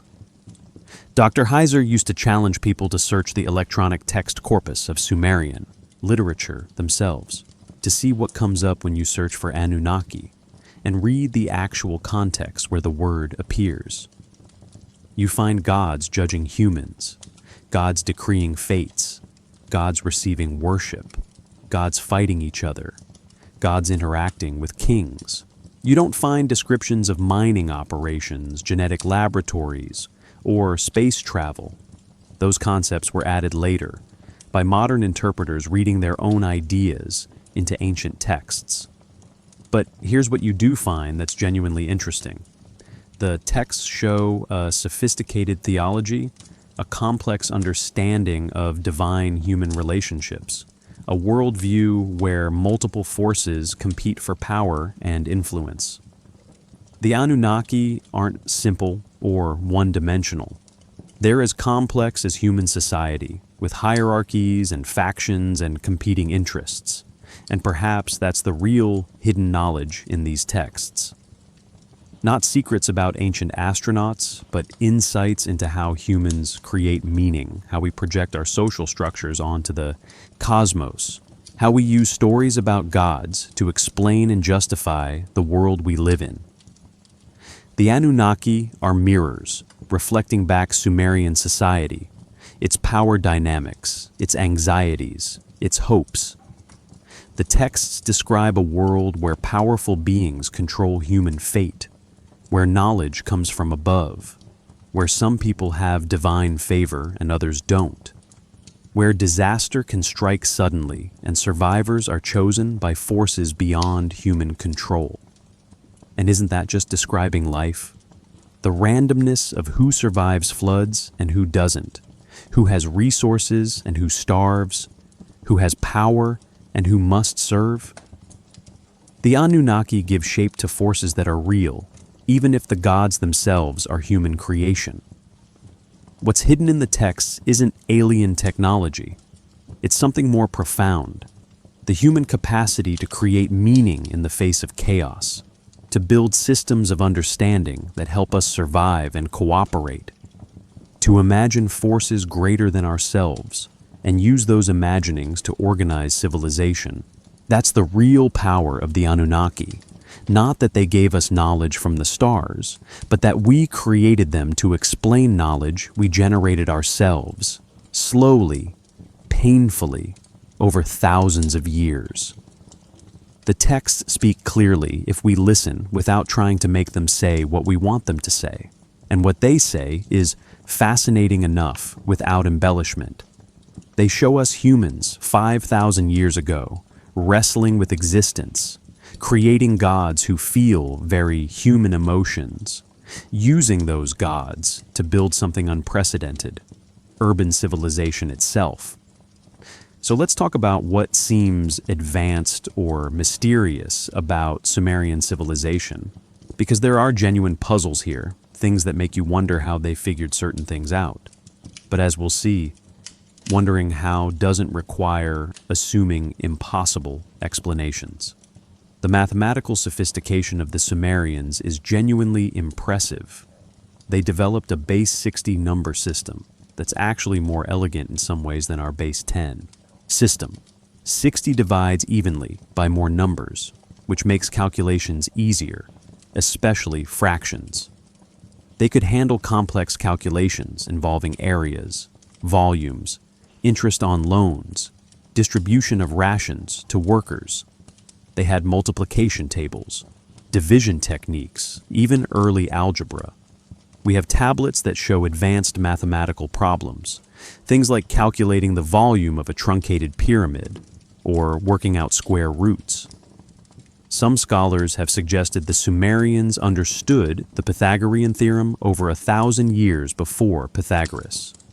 A tablet called Plimpton 322, dating to around 1800 BCE, contains what look like Pythagorean triples, sets of numbers that satisfy the equation a2 plus b2 equals c2.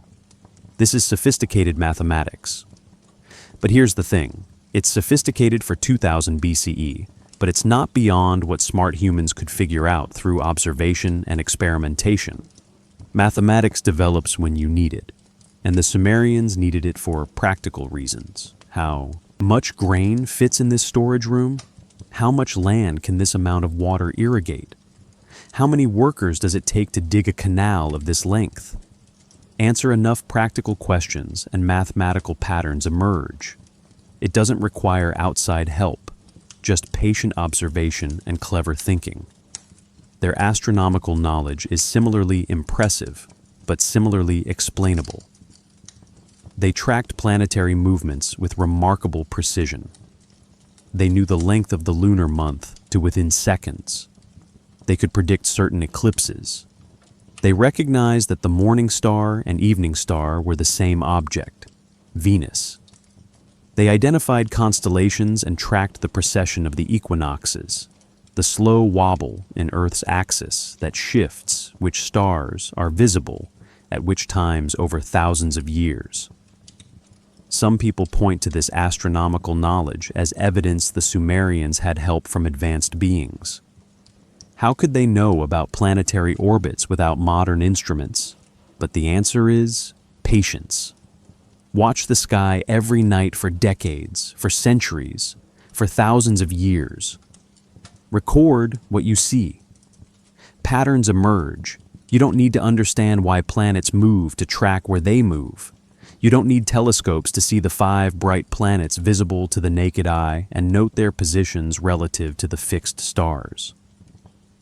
The Babylonians, who inherited Sumerian astronomical traditions, eventually made predictions about Jupiter's position that modern astronomers consider remarkably accurate. But these predictions came from centuries of careful observation, recorded on thousands of tablets. It's impressive, but it's human impressiveness, the kind that comes from multi-generational dedication to watching and recording. Metallurgy is another area where the Sumerians made real advances. They worked copper from very early on, eventually developing bronze by adding tin to copper, creating a harder metal suitable for tools and weapons. But there's no mystery here. These are technologies that developed through experimentation. Heat copper ore hot enough and you get pure copper. Mix copper with other materials and some combinations produce better results. Try enough combinations over enough time and you discover bronze. The Sumerians didn't have good local sources of metal, so they had to trade for it, importing copper from Oman, tin possibly from Afghanistan or Anatolia. This long-distance trade network is impressive, but it's motivated by need and facilitated by rivers that made transport possible. You don't need alien help to figure out that if your neighbor has something you need, you can trade grain or textiles for it. Architecture presents more interesting questions. How did they build ziggurats that have lasted for thousands of years using just mud brick? The answer is engineering knowledge accumulated over generations. They learned which clay makes the best bricks, how to mix it with straw for strength, how to bake bricks to make them more durable. They learned about foundations, about distributing weight, about drainage to prevent water damage. They learned through failure when structures collapsed, and success when they stood.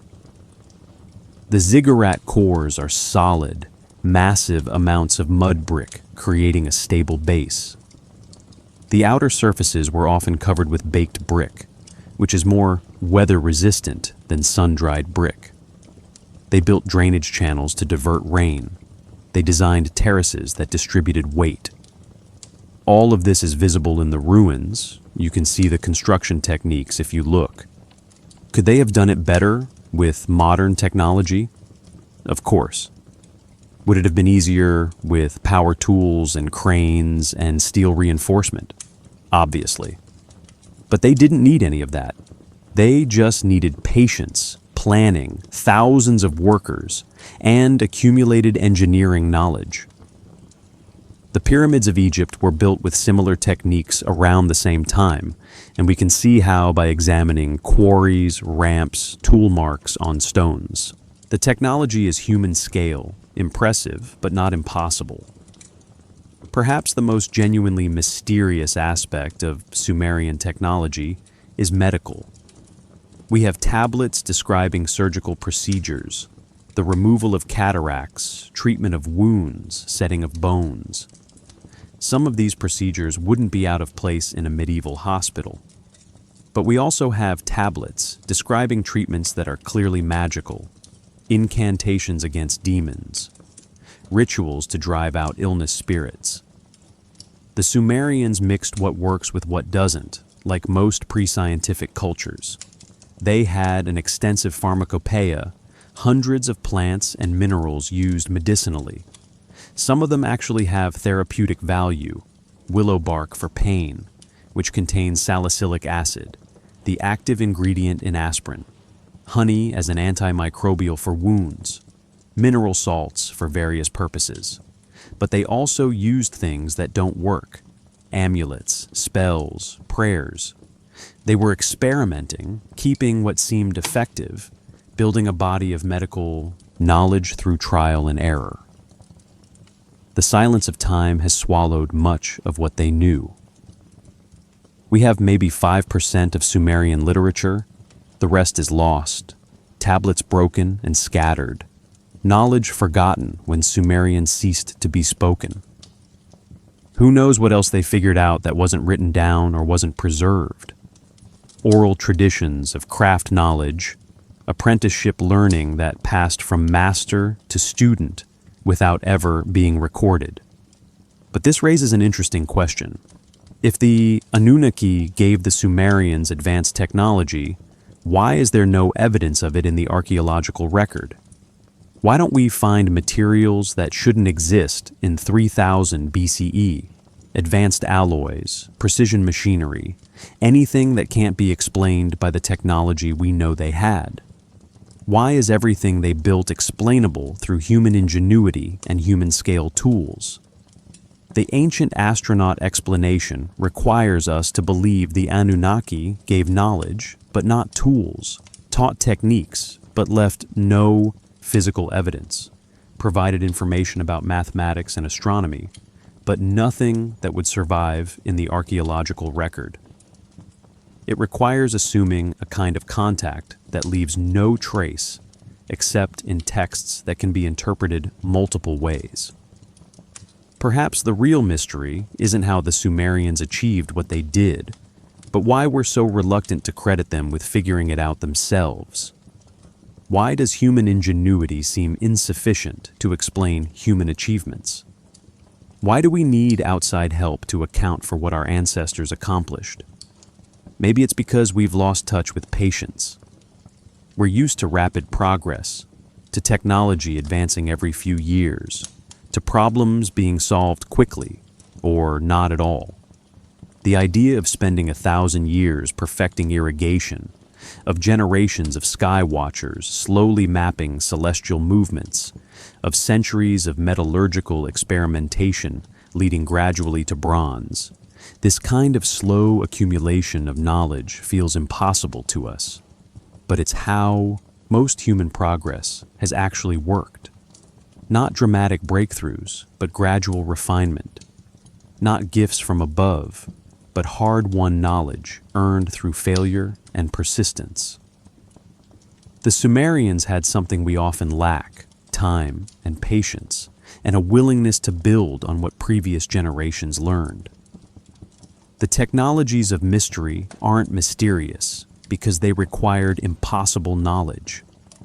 They're mysterious because we've forgotten how much humans can achieve with nothing but observation, experimentation, cooperation, and patience.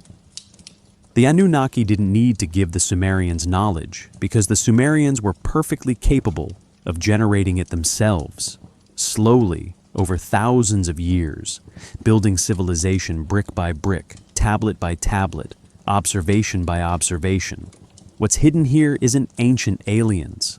It's human potential, the staggering capacity of our species to figure things out, to solve problems, to create meaning and structure and beauty with nothing but clay and reeds and the contents of our own skulls. That's the real wonder. And perhaps that's a mystery worth preserving, not solving, just holding in quiet awe. So we've talked about Sumer at its height, but nothing lasts forever.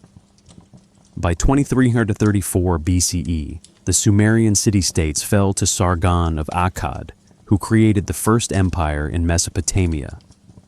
The Sumerian language gradually stopped being spoken, replaced by Akkadian, though it continued as a written language for religious and scholarly texts for another 2,000 years.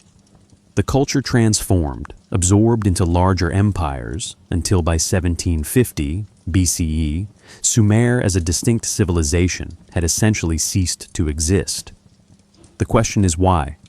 Why did this sophisticated civilization, with its advanced agriculture, its writing system, its mathematical and astronomical knowledge, its complex theology, why did it collapse? And more specifically, if we're taking the ancient texts seriously, why did the Anunnaki let it happen? Some scholars point to environmental factors as the primary cause. The irrigation systems that made Sumerian agriculture so productive had an unintended consequence. they caused salt to accumulate in the soil. Water from the rivers contains dissolved minerals, including salt. When you flood a field and the water evaporates, the salt stays behind. Do this year after year for centuries, and the salt concentration builds up until crops can't grow anymore. This is called salinization, and it's a slow death for agricultural civilizations. There's evidence this was happening in southern Mesopotamia by 2400 BCE. Texts from this period show crop yields declining, areas that once grew wheat switching to barley, which is more salt-tolerant. Eventually, even barley production dropped. Fields that had fed thousands became marginal land. The economic base of the city-states weakened, and with it, their ability to support large populations and maintain complex infrastructure. Others emphasize climate change. The period around 2200 BCE saw a significant drought across the Middle East that lasted for decades, maybe centuries. This wasn't caused by human activity, it was a natural climate shift, possibly related to volcanic eruptions or solar cycles.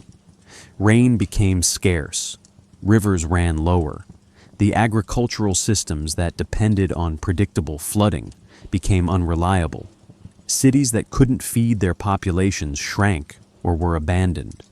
Social order broke down when food became scarce. Political fragmentation was also a factor. The Sumerian city-states were never unified. They competed constantly for resources and territory. Wars between Lagash and Umma, between Ur and Uruk, between Kish and other cities, these conflicts drained resources and killed people. The city-states built walls for protection, but those walls also limited expansion. Energy that could have gone into improving irrigation or developing new technologies went into military competition instead. Some researchers suggest deforestation played a role. The Sumerians needed wood for construction, for fuel, for making tools. But southern Mesopotamia doesn't have forests. Trees had to be imported from far away, or local vegetation had to be harvested unsustainably.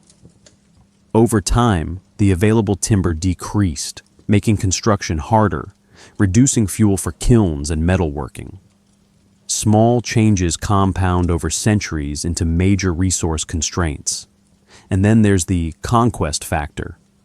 Sargon of Akkad didn't defeat the Sumerian cities because they were weak, exactly, but because he unified the Akkadian peoples of northern Mesopotamia and could field larger armies than any single city-state could match.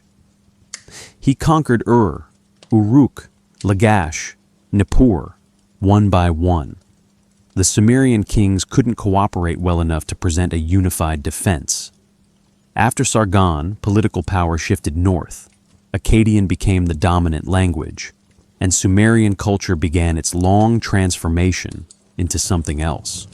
But if we're taking the theological view seriously, how did the Sumerians themselves understand their civilization's decline? The texts suggest they saw it as divine abandonment. The gods, including the Anunnaki, chose to withdraw their favor. The city's patron deity left the temple, either literally or metaphorically, and without divine protection, the city fell to enemies or natural disasters. There are laments from this period, texts mourning the destruction of cities, asking why the gods allowed this to happen. The lamentation over the destruction of Ur, written around 2000 BCE, describes how the god Nana abandoned his city, how Enlil decreed Ur's destruction despite the prayers and offerings of its people. The text doesn't blame human failure.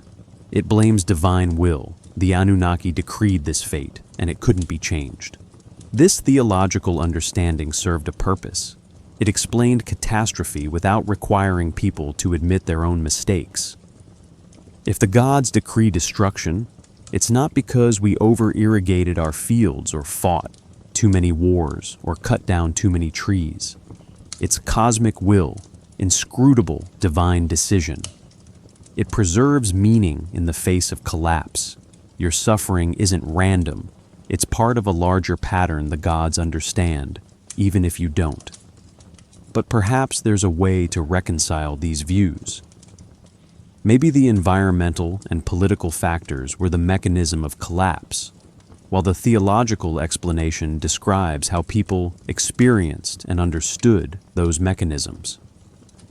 The salt building up in fields, that's the gods withholding fertility. The drought, that's the gods refusing to send rain. The military defeats, that's the gods choosing to favor your enemies. Both levels of explanation are true from different perspectives. And this raises an interesting question about the ancient astronaut interpretation. If the Anunnaki were extraterrestrial beings who created human civilization, why did they allow it to collapse? Sitchin and others suggest the Anunnaki left. They got what they needed, probably gold, and departed Earth, leaving humans to fend for themselves. The collapse of Sumer coincides with the Anunnaki's departure in this reading, but this requires assuming facts not in evidence. There's no text that describes the Anunnaki leaving Earth. There's no archaeological evidence of some sudden technological regression that would suggest advanced guidance was withdrawn. Sumerian culture didn't collapse suddenly. It gradually transformed into Akkadian and then Babylonian culture, with continuous development of writing, mathematics, astronomy, law. Knowledge wasn't lost. It was transmitted to successor cultures. What we actually see in the historical record is a pattern common to all civilizations. They rise, flourish for a time, then decline or transform into something else. Egypt had its old, middle, and new kingdoms, each separated by intermediate periods of fragmentation. Rome rose and eventually fell. Every empire we know of has followed this pattern. Why should Sumer be different? Perhaps the real question isn't why Sumer fell, but why we expect civilizations to last forever. We have this idea that progress is linear, that once you reach a certain level of sophistication, you maintain it indefinitely. But history shows us that's not how it works. Civilizations are dynamic systems influenced by environment, resources, climate, politics, technology, culture. When enough factors shift, the system transforms or collapses. The Anunnaki in the texts aren't described as preventing these natural processes. They're described as working through them, decreeing fates that involve both rise and fall, creation and destruction. The gods in Mesopotamian theology aren't guarantors of eternal stability. They're forces that drive change, including catastrophic change. The flood destroys almost all of humanity because the gods decree it. Cities fall because the gods withdraw protection. It's a theology that accepts impermanence as fundamental to existence. And maybe that's actually profound.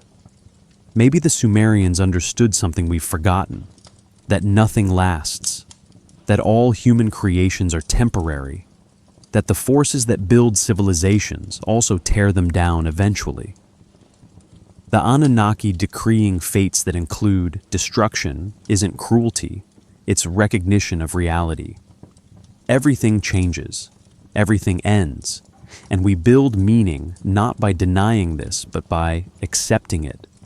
The environmental factors, the political conflicts, the climate shifts, these are just the physical mechanisms of impermanence.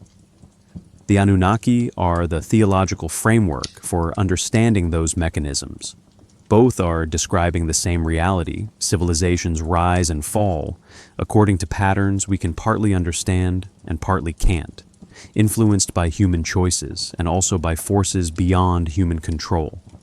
Sumer fell, or rather, Sumer transformed. The knowledge didn't die.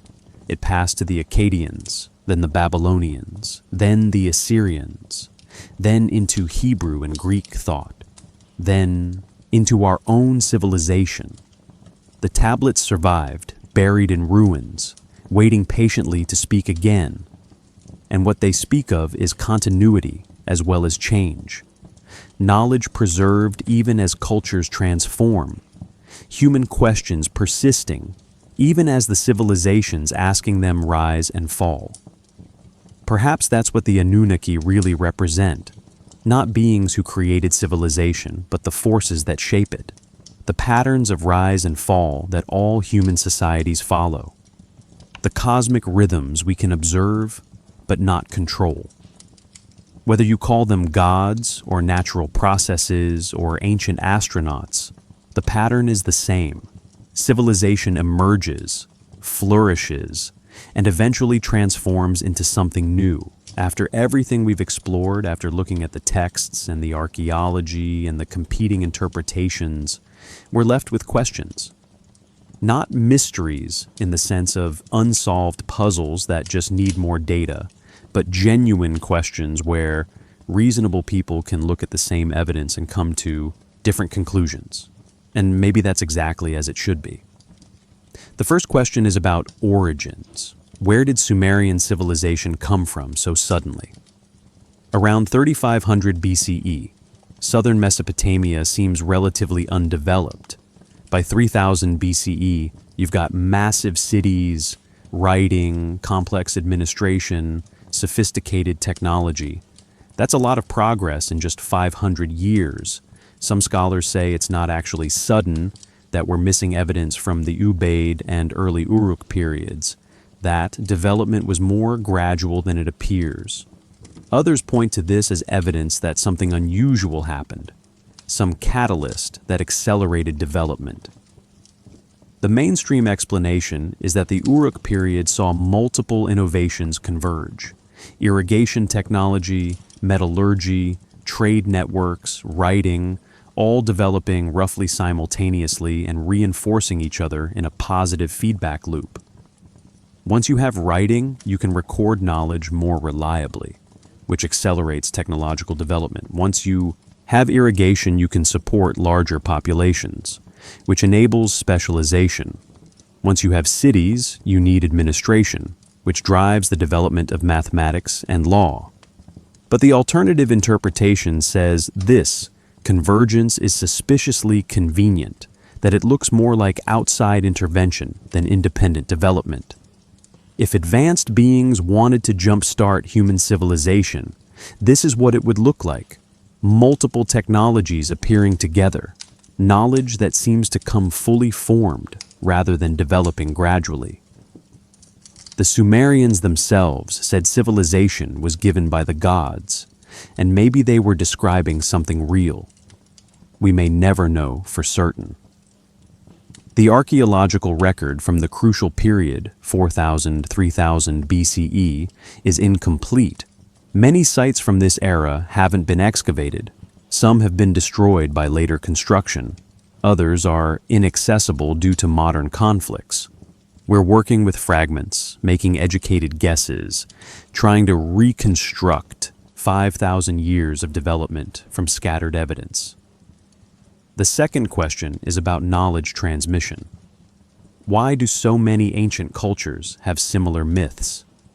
The flood story appears in Sumerian texts, in the Hebrew Bible, in Mesopotamian epics, and also in Greek mythology, in Hindu texts, in Chinese legends, in Native American traditions. Cultures that supposedly had no contact with each other. Some scholars say these are independent responses to common experiences. Most agricultural civilizations lived near rivers that occasionally flooded catastrophically. So, flood myths emerge naturally. Others suggest there was more cultural contact than we realize, that ideas spread through trade networks, that refugees from one region carried stories to another, that there's a web of cultural exchange connecting the ancient world more thoroughly than we've proven. The Sumerian flood story could have influenced the biblical account through Babylonian intermediaries. Greek myths could have been influenced by contact with Egypt and Mesopotamia. But a few researchers suggest the similarities point to a common source, an actual global catastrophe preserved in the collective memory of humanity, something that happened before recorded history and left echoes in every culture's mythology. If the Anunnaki were real visitors who appeared to multiple cultures, that would explain similar stories about beings from the sky who taught humans and then left or were destroyed in a catastrophe. Perhaps the truth involves all three explanations. Some similarities are convergent evolution, similar problems producing similar solutions. Some are cultural transmission, stories spreading through contact we can't fully trace. And some remain genuinely mysterious, patterns that we can't quite explain, but that suggest something we're missing about how ancient cultures communicated or what experiences they shared. The third question is about astronomical knowledge. How did ancient people know things that seem to require advanced instruments to discover? The precession of the equinoxes takes about 26 years to complete one cycle. To recognize this pattern, you'd need records spanning at least centuries, comparing observations from different generations. The Babylonians knew about it, possibly the Sumerians before them.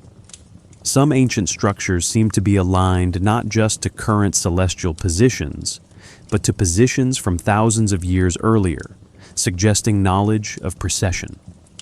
Mainstream astronomy explains this through patience and record-keeping. Generations of priests watching the sky every night, maintaining careful records, noticing slow changes over lifetimes. It's impressive, but not impossible. Others point to this as evidence of outside help, suggesting that ancient people couldn't have discovered precession on their own, that the knowledge must have been given by the Anunnaki or other advanced beings who understood celestial mechanics. But maybe we're underestimating ancient people.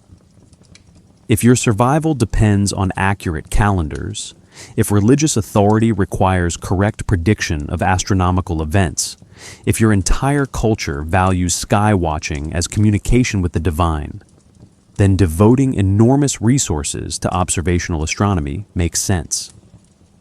Given centuries of dedicated observation, precession becomes discoverable. It's not easy, but it's possible. The fourth question is about meaning and purpose.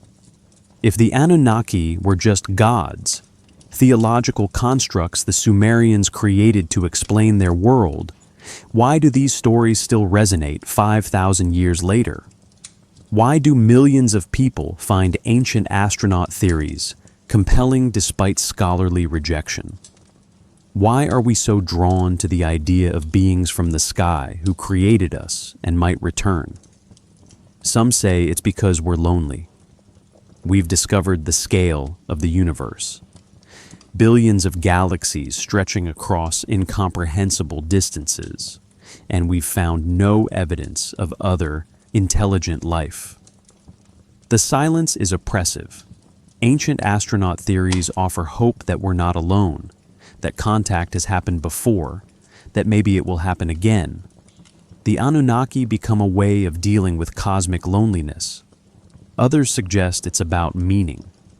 If humans created civilization ourselves through trial and error, if everything we've achieved came through our own efforts, that's both empowering and terrifying. We're responsible for ourselves. No one is watching over us. No higher intelligence cares whether we survive or perish. But if the Anunnaki created us for a purpose, if we're part of a larger cosmic plan, that provides meaning and comfort, even if we don't understand the plan. Perhaps it's also about humility and pride in strange combination. The ancient astronaut theory says our ancestors couldn't have achieved what they did without help, which seems to diminish human capacity.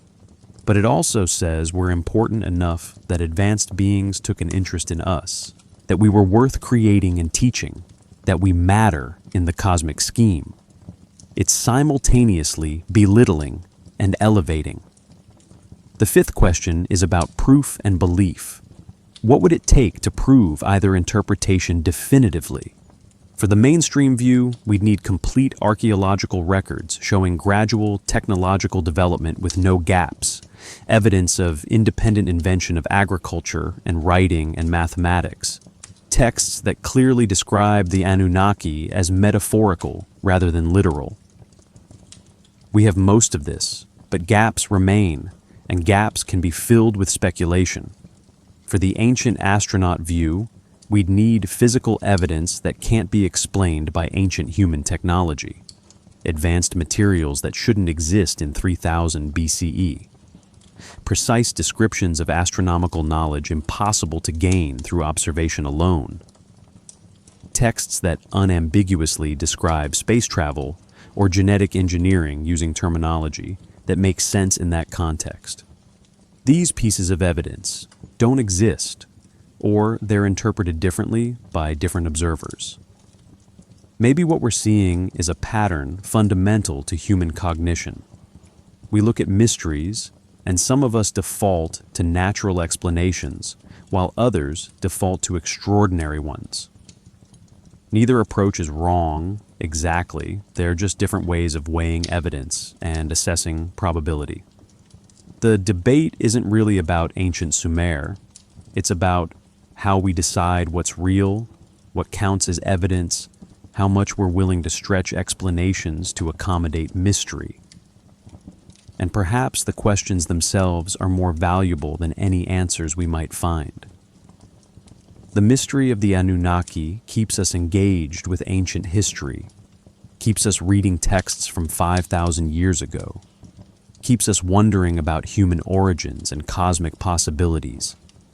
If we definitively solved it, proved beyond doubt that the Anunnaki were purely mythological, or absolutely proved they were extraterrestrials, would we be better off?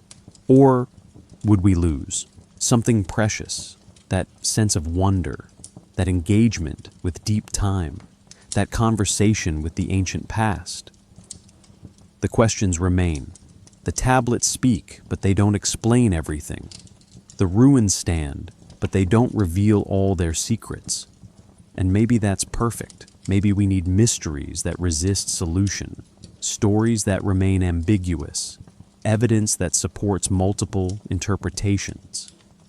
Maybe the value isn't in the answer, but in the asking, in the patient attention to ancient voices, in the humble acknowledgement that some things may remain unknown.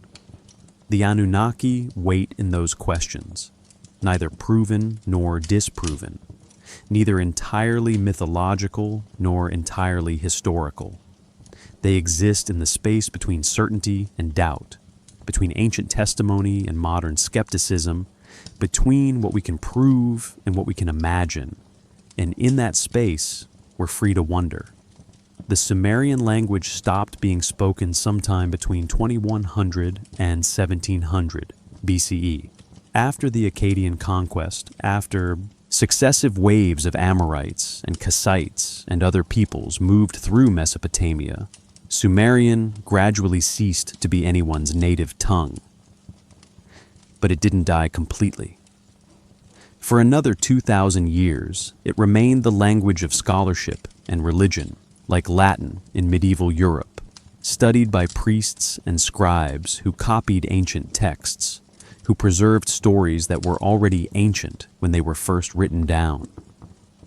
The Akkadians who conquered Sumer adopted their writing system, their literature, their gods. Enki became Ea, Inanna became Ishtar, Nana became Sin, but the essential theology remained. The Anunnaki continued to appear in Akkadian texts, still decreeing fates, still judging humanity. The myths were translated, adapted, expanded, but their core remained recognizable. The Babylonians, rising to power around 1900 BCE, studied Sumerian texts in their scribal schools. Students learned to write in Sumerian before learning Akkadian, copying out ancient tablets, memorizing prayers and hymns in a language nobody spoke anymore. The Sumerians had created such a rich literary tradition that it became the foundation of all subsequent Mesopotamian culture. Their flood stories influenced the Epic of Gilgamesh. Their creation myths shaped the Enuma Elish. Their mathematical and astronomical knowledge was preserved and expanded. Even after Babylon fell, even after the Persians and then the Greeks and then the Romans controlled Mesopotamia, the old texts were still being copied. The library at Ashurbanipal in Nineveh, assembled in the 7th century BCE, contained copies of Sumerian texts that were already 1,500 years old. Priests were still reading cuneiform, still making offerings to gods whose original worshippers had been dust for millennia. And then it truly did die. Sometime in the 1st century CE, the last cuneiform tablet was written. The last person who could read the ancient script died. The temples were abandoned. The ziggurats crumbled into shapeless mounds. The cities were buried under sand and silt. For almost 2,000 years, nobody on Earth could read Sumerian. The Anunnaki became truly silent, their names forgotten, their stories lost. But memory persisted in strange ways. The biblical flood story preserves echoes of Mesopotamian originals, filtered through Hebrew tradition. Greek historians like Berossus, writing in the 3rd century BCE, recorded Babylonian mythology, including fragments of Sumerian lore. Arabic scholars in the medieval period wrote about the ruins of ancient cities, calling them the works of jinn, because humans surely couldn't have built such things. The memory was garbled, transformed, but something remained. The modern rediscovery of Sumer began in the mid-1800s, when European archaeologists started excavating mounds in Iraq. They didn't know what they were finding at first, just piles of bricks and strange clay objects covered in triangular marks. The script was completely unknown. Scholars had to crack it like a code, comparing it to other ancient languages, looking for patterns, making educated guesses. The breakthrough came through the Behistun inscription in Iran, carved in 3 languages including Old Persian and Akkadian. By deciphering the Persian, which was related to known languages, scholars could work backwards to Akkadian, and from Akkadian they could reach Sumerian, the most ancient layer, the language at the root of Mesopotamian civilization. By the early 1900s, Assyriologists could read Sumerian with reasonable confidence. The tablets began to speak again after 2 millennia of silence. Creation myths, flood stories, royal inscriptions, mathematical texts, astronomical tables, hymns to the gods, and scattered throughout, references to the Anunnaki, those powerful beings who decreed fates and judged humanity. Even now, the work continues. There are an estimated 500,000 cuneiform tablets in museums and private collections worldwide. The majority haven't been fully translated or published. Every year, new texts are deciphered. New details emerge about Sumerian religion, daily life, politics, economics.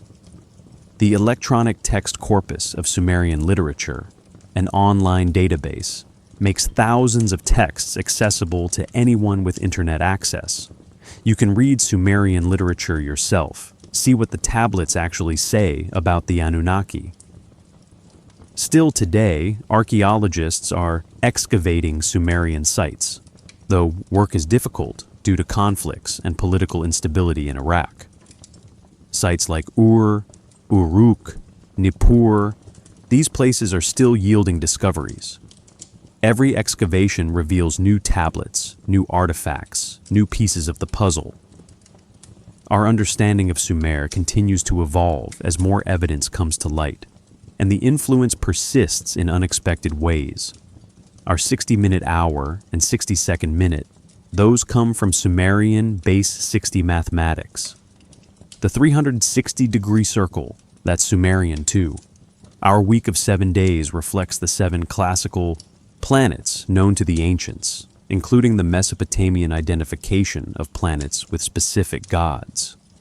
Legal concepts about contracts and property rights have roots in Sumerian law codes. The whole structure of Western astronomy, dividing the sky into constellations and tracking planetary movements, builds on Mesopotamian foundations. More subtly, the questions the Sumerians asked are questions we're still asking. Where did we come from? What forces control our existence? Are we alone in the universe?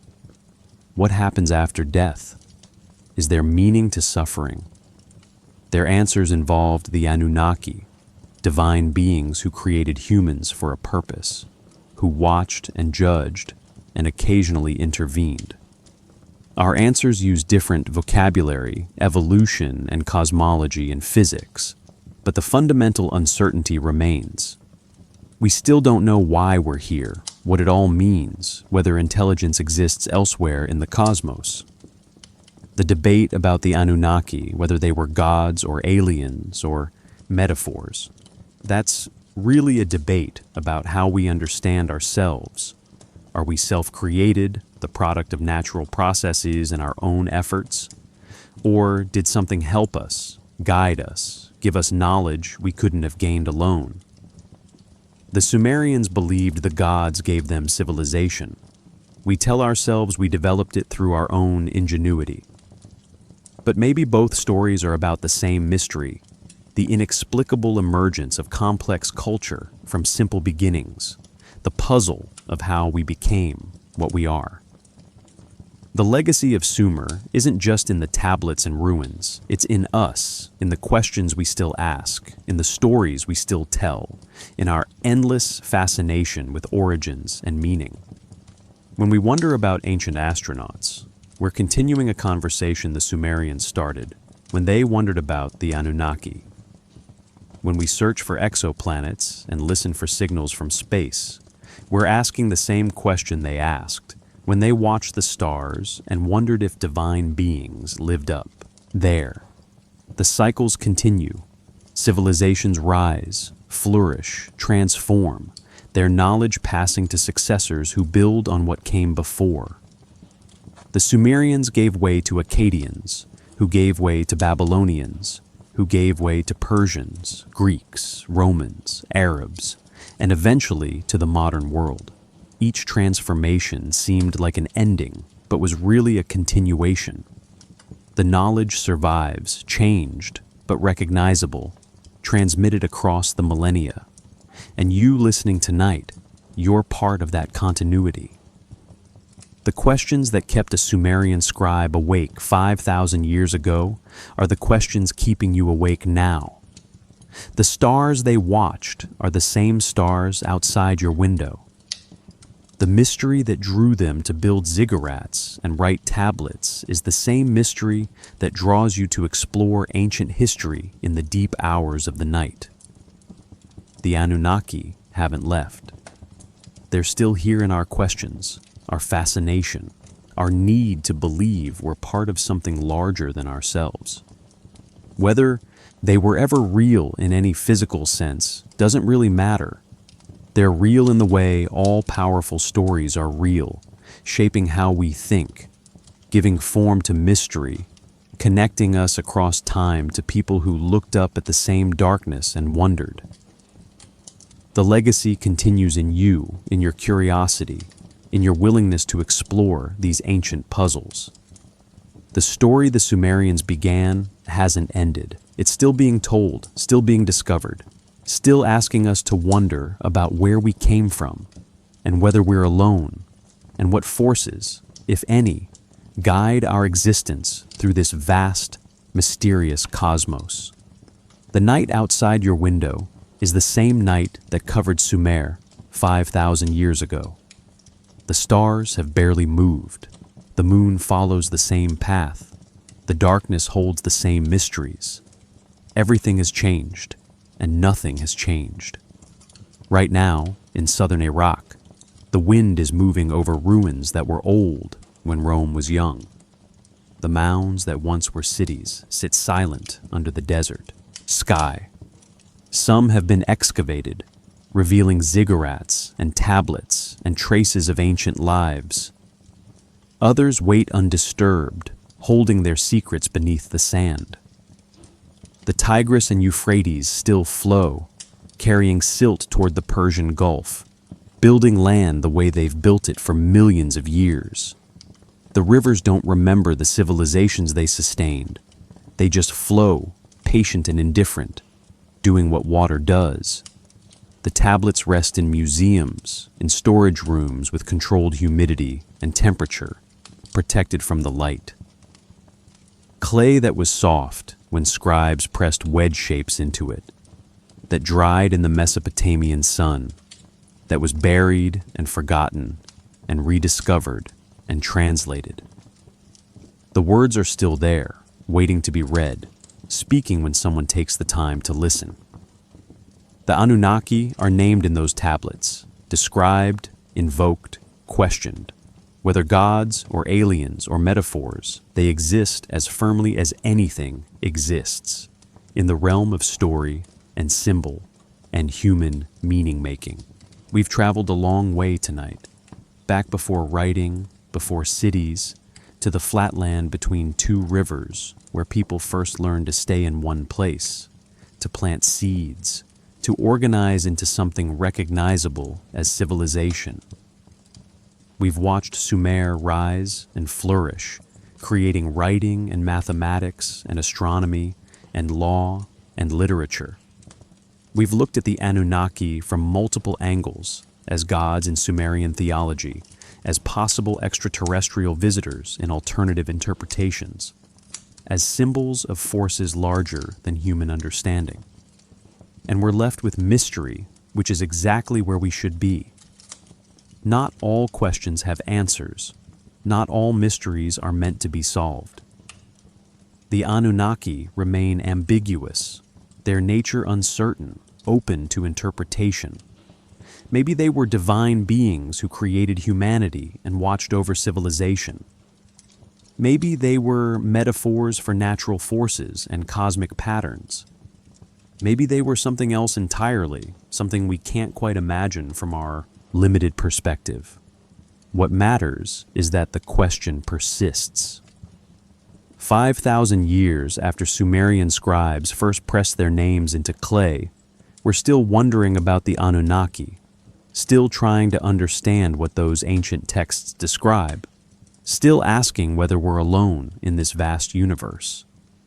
The mystery connects us across time, makes us kin to people who lived and died before history was recorded, who looked up at the same stars and wondered the same things. You can rest now. The questions will still be there tomorrow. The tablets will still speak when someone wants to listen. The ruins will still hold their secrets, and the stars will still turn overhead, following patterns the Sumerians mapped, watched by no one and everyone, indifferent and eternal. The wind moves over empty desert where cities once stood. The rivers flow, building land that will someday support new civilizations or remain wild, depending on forces we can't predict.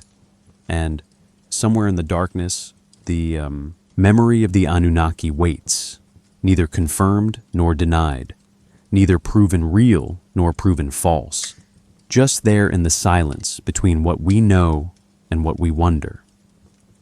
Sleep now, if sleep will come. Let the ancient mystery hold you gently, not with answers, but with the peace of knowing that some questions are worth asking, even if they're never answered. The Sumerians are gone, but their questions remain, and we carry them forward, not as burden, but as gift, the inheritance of wonder from one set of watchers to the next. The stars are still there, the mystery endures, and the silence holds everything we've lost and everything we might find, patient as the desert, still as the clay tablets waiting in the dark.